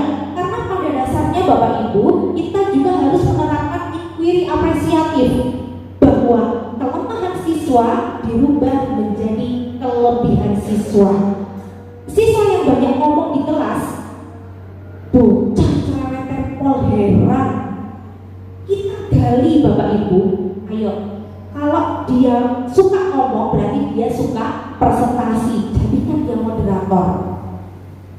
Bocah berpelajaran orang mudeng gambar nang buku, ada kemungkinan dia punya minat untuk menggambar, beri apresiatif. Jadi jadikan kelemahan siswa itu menjadi kelebihan yang harus kita kembangkan. Begitu, ini bergantian. Oh, hari ini Sinta, yang dapat nilai kedua 80 itu Iqbal. Selamat ya Mas Iqbal, ternyata kamu menjadi yang kedua setelah Sinta. Sekarang bergantian. Besoknya mungkin dia nilainya gak bagus, tapi dia kerjasamanya bagus, misalnya menyiapkan LC dan sebagainya. Berikan apresiasi sehingga itu tidak akan membuat kecemburuan atau iri seperti Sinta yang dikucilkan tadi, begitu ya. Kemudian beri pengakuan secara konsisten ya. Setiap kali Bapak Ibu masuk, maka berikan satu penghargaan secara bergantian. Misalnya, wah biasanya kamu duduk di belakang Mas, sekarang kamu duduk di depan. Kenapa Bu? Saya pengen dengar suara Bu Bibit lebih lantang supaya jelas materinya. Wah terima kasih ya Mas, berarti ada kemajuan di kamu. Nah, ini secara konsisten. Kemudian fokus pada proses, jadi jangan pada hasil. Kalau Sinta kita melihat apa?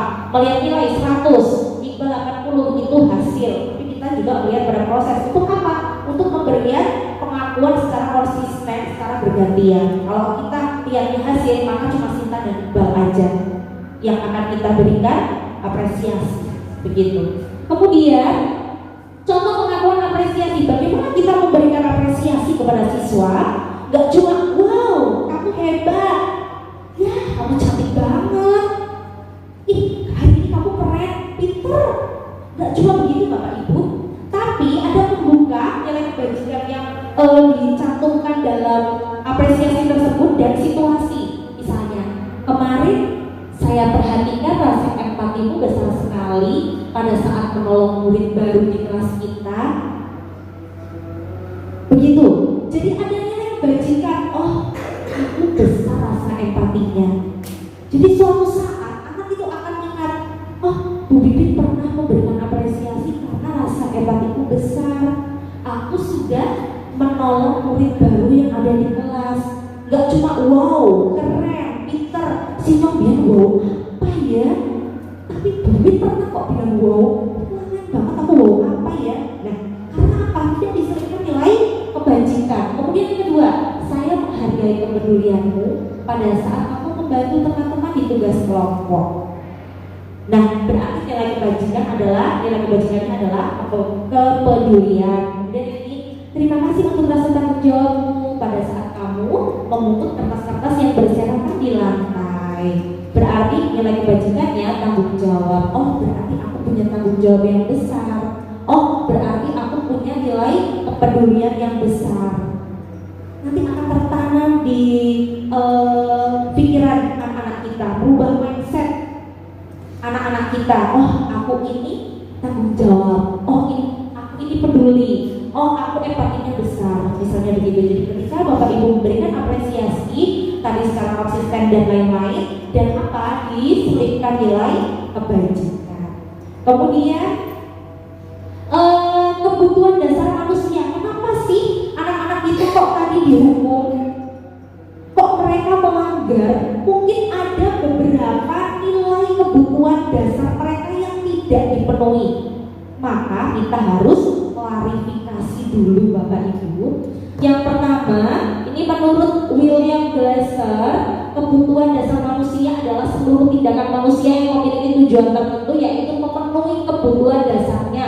Nah, kebutuhan dasar itu apa saja? Ada kebutuhan bertahan hidup, penguasaan, kasih sayang dan rasa diterima, kesenangan, dan kebebasan. Ada kemungkinan ketika tadi anak merokok, anak tidak sampai di sekolah, ada sebuah kebutuhan dasar mereka yang tidak terpenuhi. Jika kebutuhan dasar tidak terpenuhi dengan baik, maka seseorang akan mengalami emosi negatif seperti bosan, sedih, kecewa, bahkan bisa melakukan tindakan yang bertentangan dengan nilai-nilai kebajikan atau melanggar peraturan. Jadi mereka itu tidak, kok gak disengaja, mereka sengaja Bapak Ibu. Aku gak usah datang ke sekolah karena memang nilai kebutuhan dasar manusianya mungkin belum terpenuhi. Ini misal analisis kasus Bimo, seorang anak TKB selalu berlari keluar kelas menuju jalan raya di depan sekolahnya yang ramai dengan kendaraan. Tingkahnya membuat guru Bu Ani bingung dan seringkali lari mengejarnya. Ada beberapa kemungkinan jawaban yang diberikan Bimo. Nah ini identifikasi kebutuhan Bimo. Respon Bimo, aku hebat kan, bisa bikin bu guru kejar aku. Kebutuhan dasar apa yang belum Bimo capai? Penguasaan, ya. Aku senang main kejar-kejaran dengan bu guru, seru. Kesenangan. Ibu kejar aku karena ibu guru sayang sama aku. Kasih sayang. Kemudian yang terakhir, aku bosan belajar mewarnai terus di dalam kelas. Aku pengen keluar lari-larian. Kebebasan. Nah ini kita ilustrasikan dengan Bimo, seorang anak TKB. Kenapa saat pelajaran dia lari-larian? Ini Bapak Ibu, ketika respon Bimo berkata, aku hebat kan, bisa bikin ibu guru kejar aku, berarti secara tidak langsung kebutuhan penguasaannya dia dan lain-lain sampai dengan tadi kebebasan. Begitu. Kemudian, nah ini betul ya Bapak Ibu, kebutuhan dasarnya tadi yang belum terpenuhi itu apa dari respon jawaban Bimo. Kemudian posisi kontrol guru. Nah setelah ada anak yang dihukum, kemudian tadi ada kebutuhan dasar yang harus mereka penuhi, lalu gimana nih kita jadi guru? Ini ada posisi kontrol sebagai penghukum, pembuat rasa bersalah, teman, pemantau, manajer. Secara tidak langsung, posisi kontrol yang paling baik adalah manajer. Penghukum jelas. Tadi ya, kalau salah kamu tak hukum. Pembuat rasa bersalah. Membuat rasa bersalah misalnya seperti ini. Kamu gak kasihan ya sama Bu Bibit? Sudah 1 jam Bu Bibit mengajar kamu, tapi kamu kamu bermain sendiri, akan terubah mindset siswa. Aku salah, aku buruk, aku tidak menghargai Bu Pipit, itu akan terpatri di sini. Ini membuat rasa bersalah. Kemudian teman. Nah, teman, guys, tolong dong ambilkan tasnya Bu Pipit sebelah sana guys. Ambilkan tolong guys. Besti, gimana kalau kita ketemuan di lobby Besti? Tolong bawa spidol Bu Pipit yang tinggal di kelas Besti, tolong banget. Nah, ini teman. Efeknya apa Bapak Ibu? Mereka akan menyepelekan kita karena tidak ada jarak antara siswa dan guru. Lah, nggak usah digarap aja PR-nya. Lo nggak dimarahin, besti aku. Nggak usah digarap. Aku juga nggak garap kok, nggak apa-apa. Gitu. Nah, mereka akan menyepelekan kita. Kemudian pemantau ini kita memantau. Oh, si A nilainya udah bagus. Ih, kenapa nih si C kok nggak KKM? Tanyakan, kamu kenapa nggak KKM? Nggak belajar? Ya udah belajar sana. Kamu kenapa suka terlambat? Nih laporan piket kamu 8 kali terlambat, kenapa? Saya mengantarkan adiknya kamu cepet-cepet. Ya udah, bisa ngomong sama adiknya suruh cepet. Nah, ini hanya pemantau. Nah, bagaimana dengan manajer? Yang manajer adalah mencoba membantu siswa untuk solusikan masalah yang ada. Misalnya, kamu kenapa datang terlambat? Adik saya mintanya berangkat sama saya Bu, tapi adik saya tuh gak mau cepet. Kalau suruh cepet malah nangis Bu, tambah lama, malah tambah terlambat. Terus gimana nih baiknya? Mungkin kayak gini ya Bu, saya bilang ke orang tua supaya orang tua bisa ngandani ke adik saya bahwasanya sekolahnya Mamas itu jauh, kalau setiap hari harus sama adik nanti ketinggalan. Nah, ini dia sudah mencari solusi untuk dirinya sendiri. Ini peran kita sebagai manajer. Nah, ini tabelnya. Guru berbuat menghukum, kalimatnya guru berkata sebagai penghukum ya, kalau tindakannya tadi sudah. Kemudian kata-kata guru sebagai penghukum, kalau kamu tidak melakukannya, awas ya, rasakan. Kemudian yang sebagai membuat orang bersalah, kamu seharusnya sudah tahu. Ibu lelah sekali mengatakannya, ibu stres. Kenapa sih kamu gak berubah kalau pelajaran tidur terus? Nah, ini membuat rasa orang bersalah. Kemudian yang teman, ayolah lakukan demi ibu, masa kamu tidak mau? Ingat tidak ibu pernah bantu? Ayolah, ini kuesioner kepala sekolah diisi yang bagus. Nanti Bu Bibi dimarahin nih sama kepala sekolah kalau hasilnya jelek. Nah, ini pernah sebagai teman. Atau tadi guys, ambil guys tasnya, bawa ke sini misalnya. Kemudian pemantau apa peraturannya yang kita mantau. Kemudian kayak seperti tadi berkata apa peraturannya, kamu terlambat, peraturannya apa, siswa tidak boleh terlambat, karena kamu tidak boleh terlambat. Hanya sebatas demikian. Kemudian yang terakhir, apa yang kita yakini, apa yang bisa kita kerjakan untuk memperbaiki masalah ini. Misalnya yang terlambat tadi, gimana biar kamu gak terlambat, gimana kira-kira? Oh, bilang sama orang tua biar adik dikasih pengertian berangkatnya gak sama mama, sekarang sama mama sekarang jauh, misal seperti itu.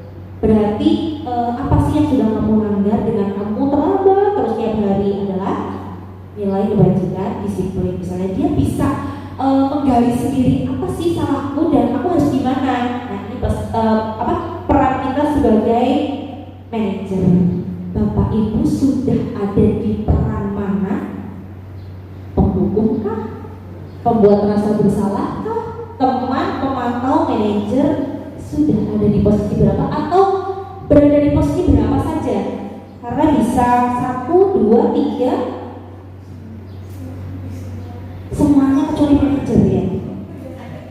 Kayaknya gitu ya, benar-benar. Kamu kenapa semaput? Belum makan? Ya udah sana makan. Itu nanti ada. Satu enggak kamu? Satu ya udah sana. Buka teleponnya, makan. Sebagai pemantau. Kemudian penghukum, mas, udah dibilangin jangan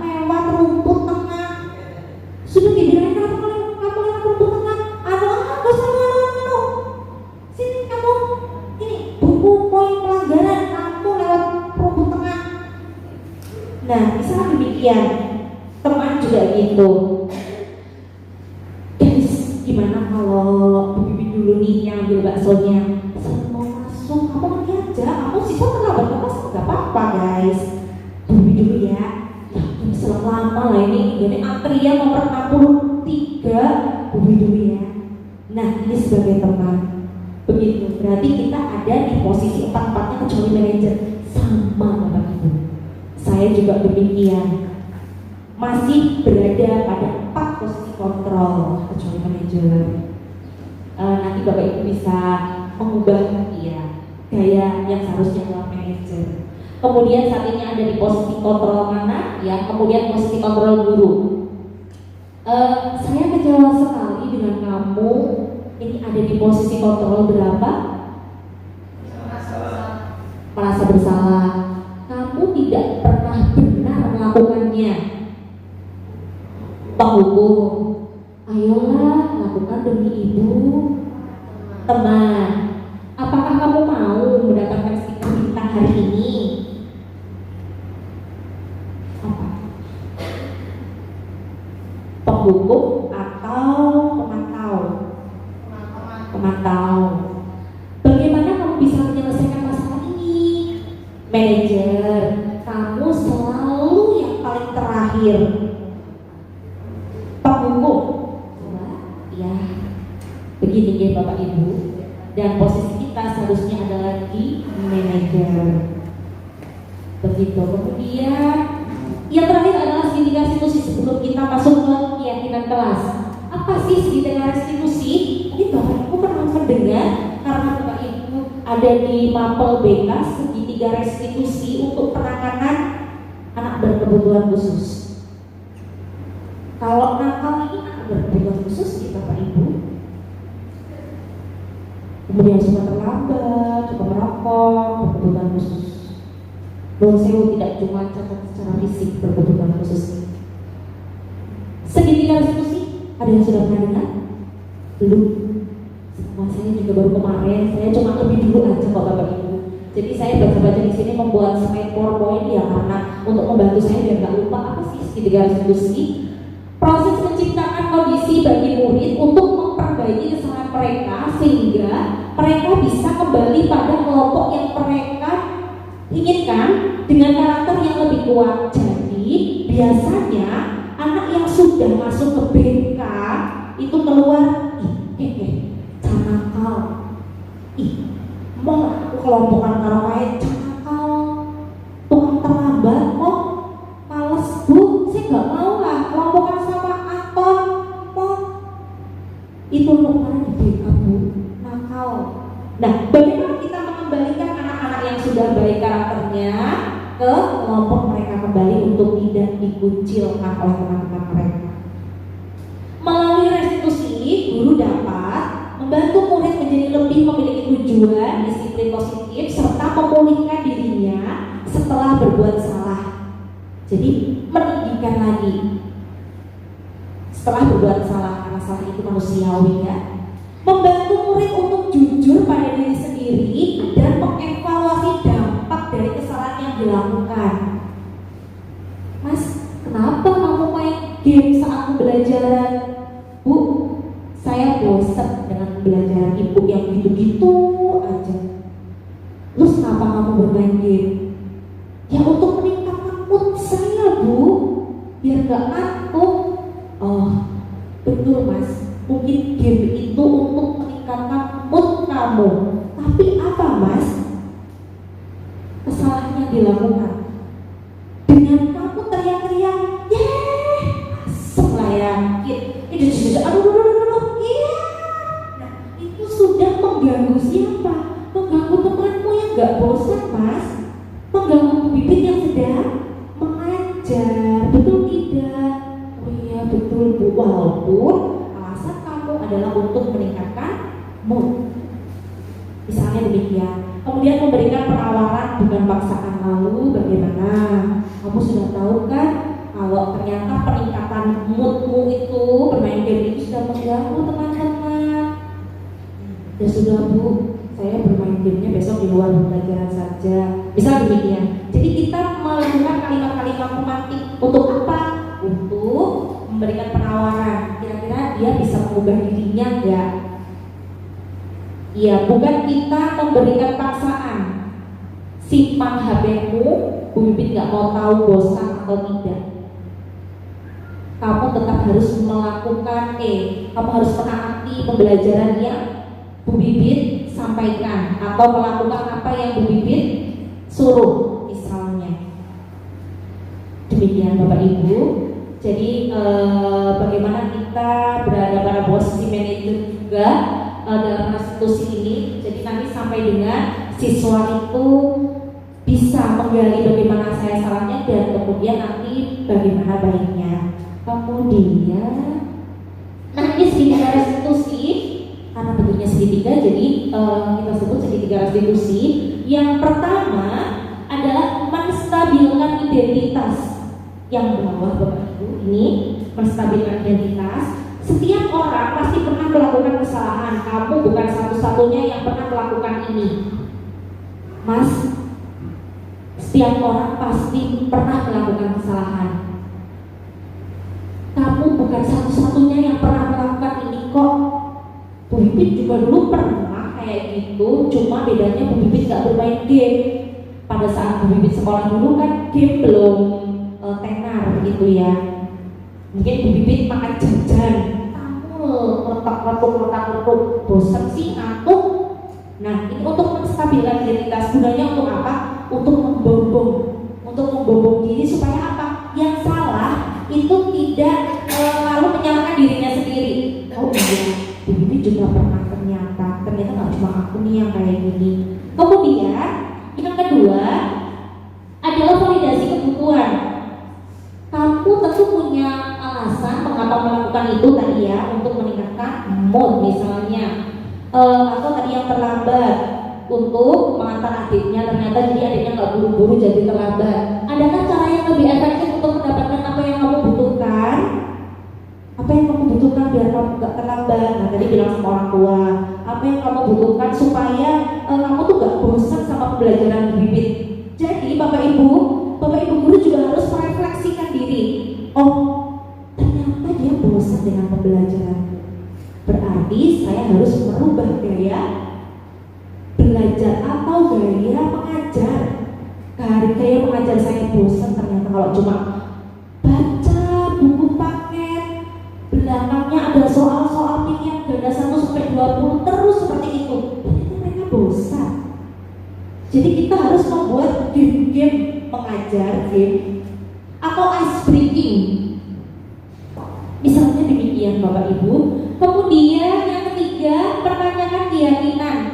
Nilai apa yang telah kita sepakati dan kamu ingin menjadi orang yang seperti apa? Besok kamu cita-citanya sebagai apa, Mas? Saya pengen jadi polisi, Bu. Saya pengen jadi tentara, Bu, misalnya. Maka kamu harus disiplin misalnya. Nah, terus kalau kamu jadi tentara, gimana? Kamu harus disiplin nggak?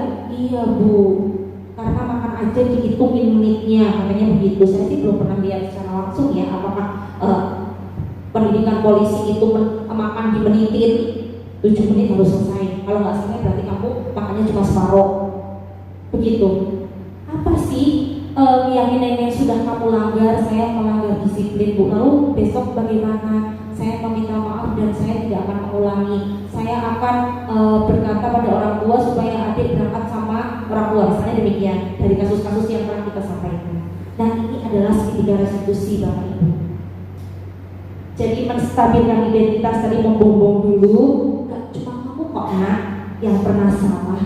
Salah itu manusiawi, gak apa-apa. Nah kemudian validasi kebutuhan. Kamu tentu punya alasan kenapa sih kamu. Nah dari mood misalnya. Kemudian apa?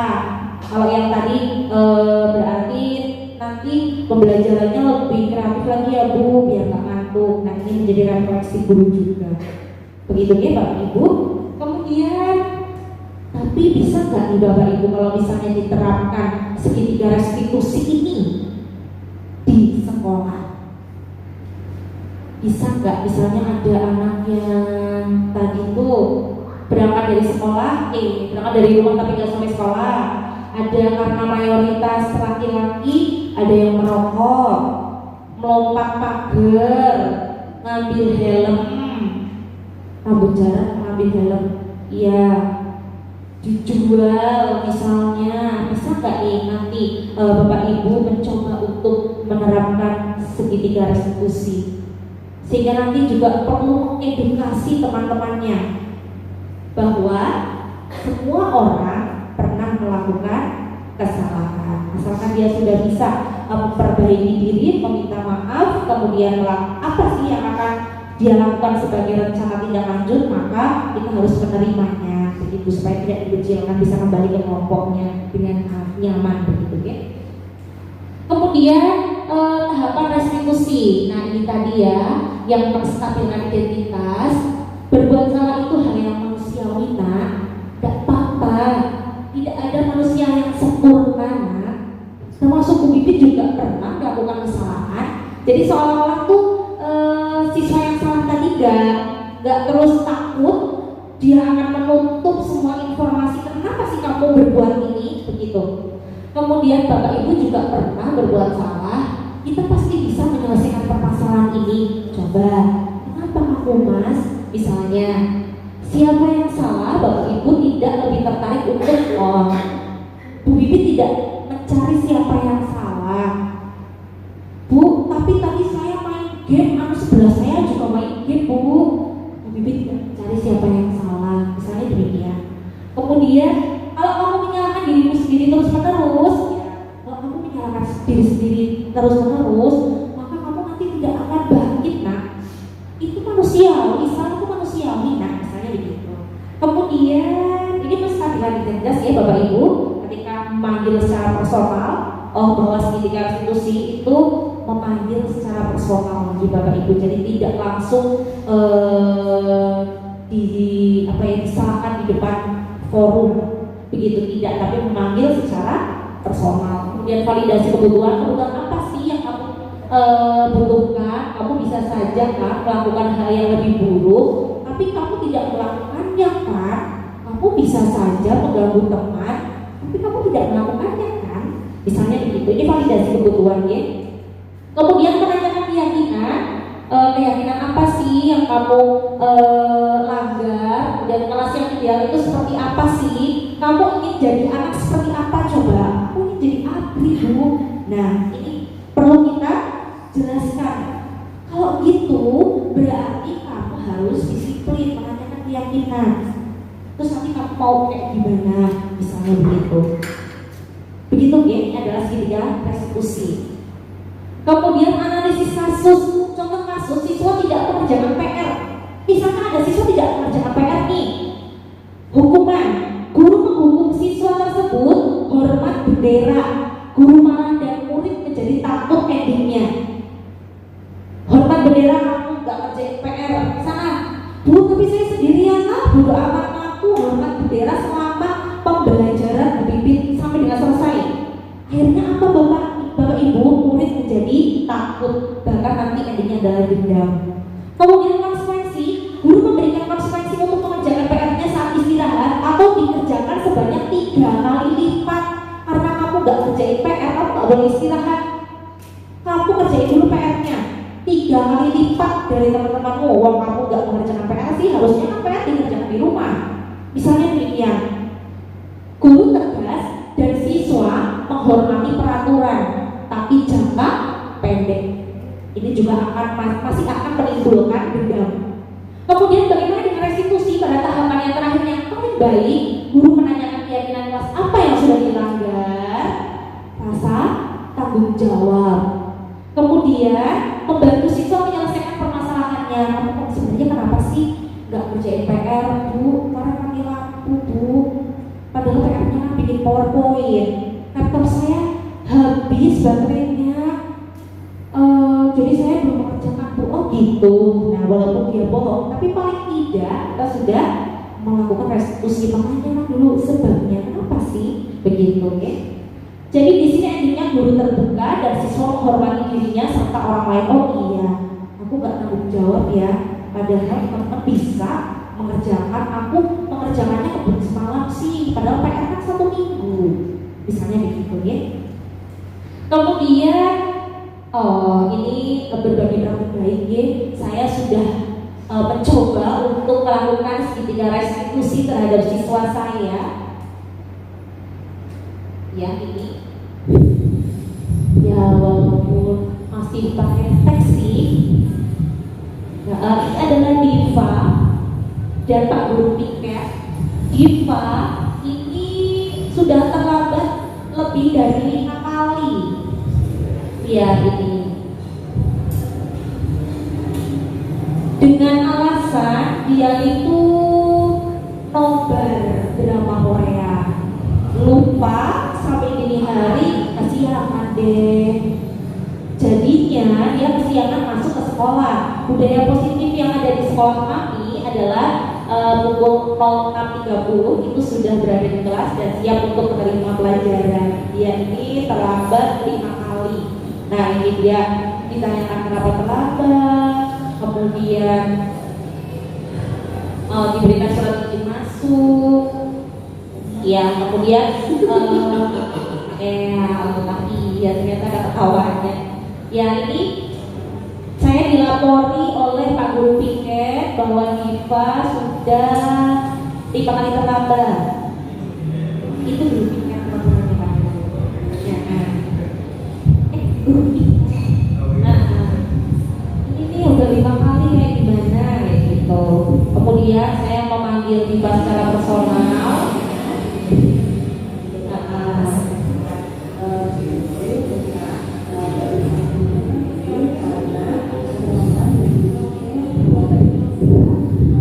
Ada laporan dipanggil secara personal, jadi tidak di forum ya, tapi dipanggil secara personal. Yang kira-kira anak tidak menjadi malu ditanyakan tadi tiga institusi sampai dengan keyakinan apa ya yang langgar. Saya cepatkan ya, jelas ada angin.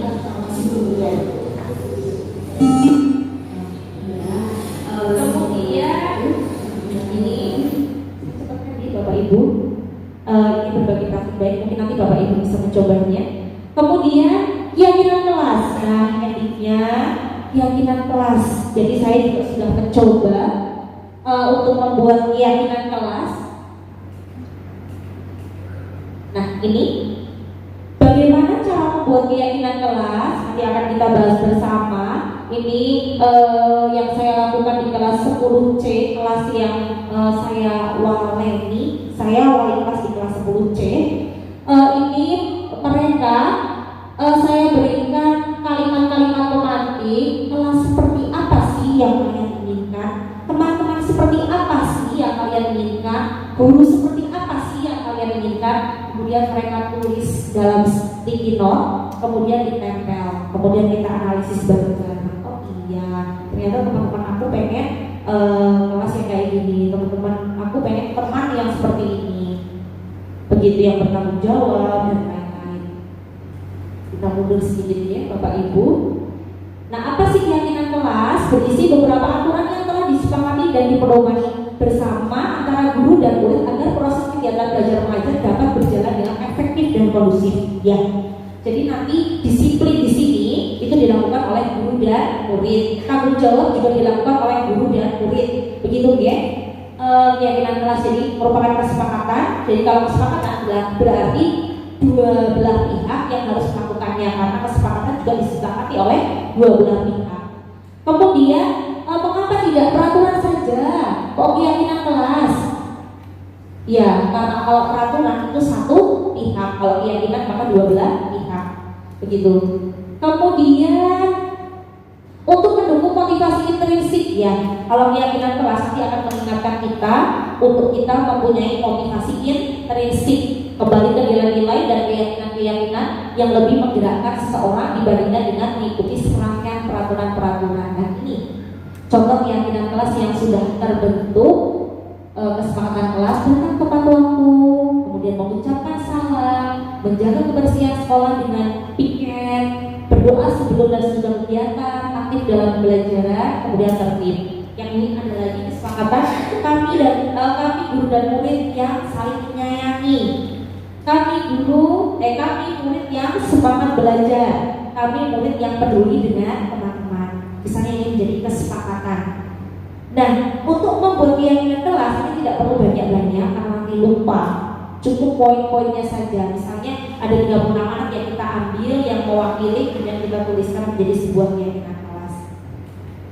Kemudian pembentukan keyakinan kelas tadi ya, speaking note dan sebagainya kita tempel dan kita analisis, kemudian kita tulis menjadi sebuah keyakinan yang tidak terlalu banyak begitu. Nah ini dari peraturan kelas kemudian menjadi keyakinan kelas, kemudian nanti akan menimbulkan lingkungan yang positif yang kemudian nanti membudaya menjadi budaya positif. Tentunya ini adalah membutuhkan kolaborasi antara siswa, guru, karyawan serta kepala sekolah begitu, sehingga nanti sekolah kita menjadi lahan yang subur untuk persemaian benih-benih padi dan mampu menghasilkan kualitas padi yang baik begitu.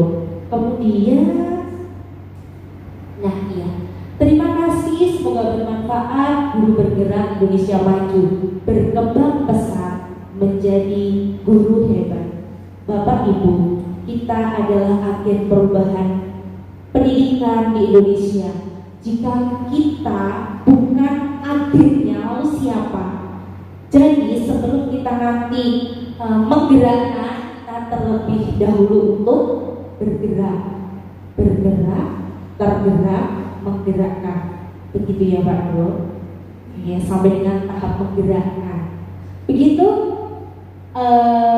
Demikian paparan diseminasi pada siang hari ini.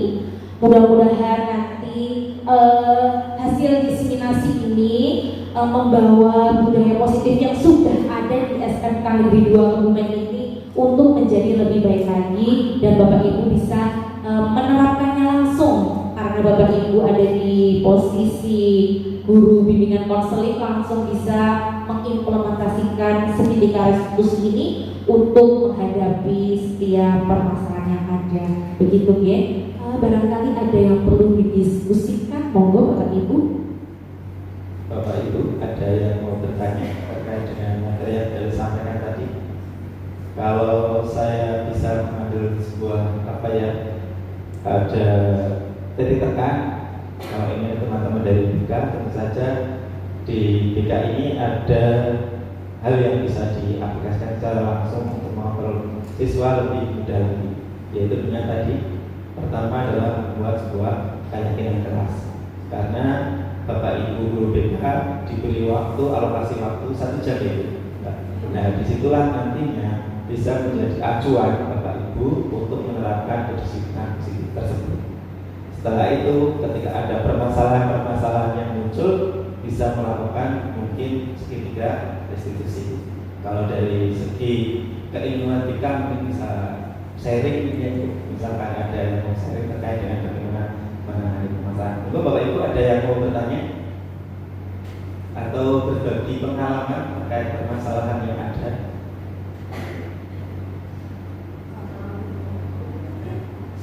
Belum ada?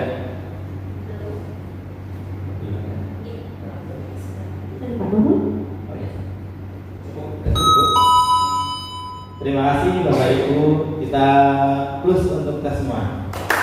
Ya, untuk kita semua. Mungkin untuk distribusinya, penyebaran pemahaman kali ini kita cukupkan Ibu. Terima kasih, saya ucapkan terima kasih kepada Bapak Ibu yang sudah berkenan hadir untuk mengikuti diseminasi budaya positif ini. Saya undur diri, terima kasih. Apabila ada kekurangan kata, saya mohon maaf yang setulus-tulusnya. Bila taufik wal hidayah, wassalamualaikum warahmatullahi wabarakatuh. Waalaikumsalam warahmatullahi wabarakatuh. Demikian untuk diseminasinya atau penyebaran pemahaman tentang berbagi praktek baik sebagai salah satu tugas modul 1.4. Saya ucapkan terima kasih kepada Bapak Ibu yang sudah berkenan hadir.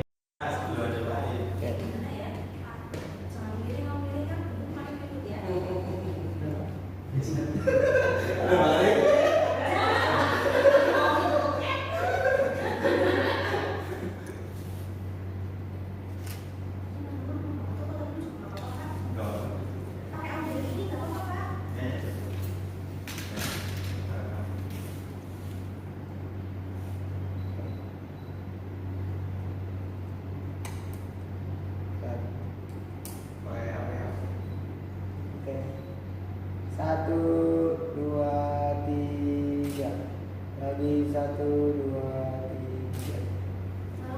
SMK juga ya. SMA SMP nih. SMK. Nanti bisa foto SMK juga.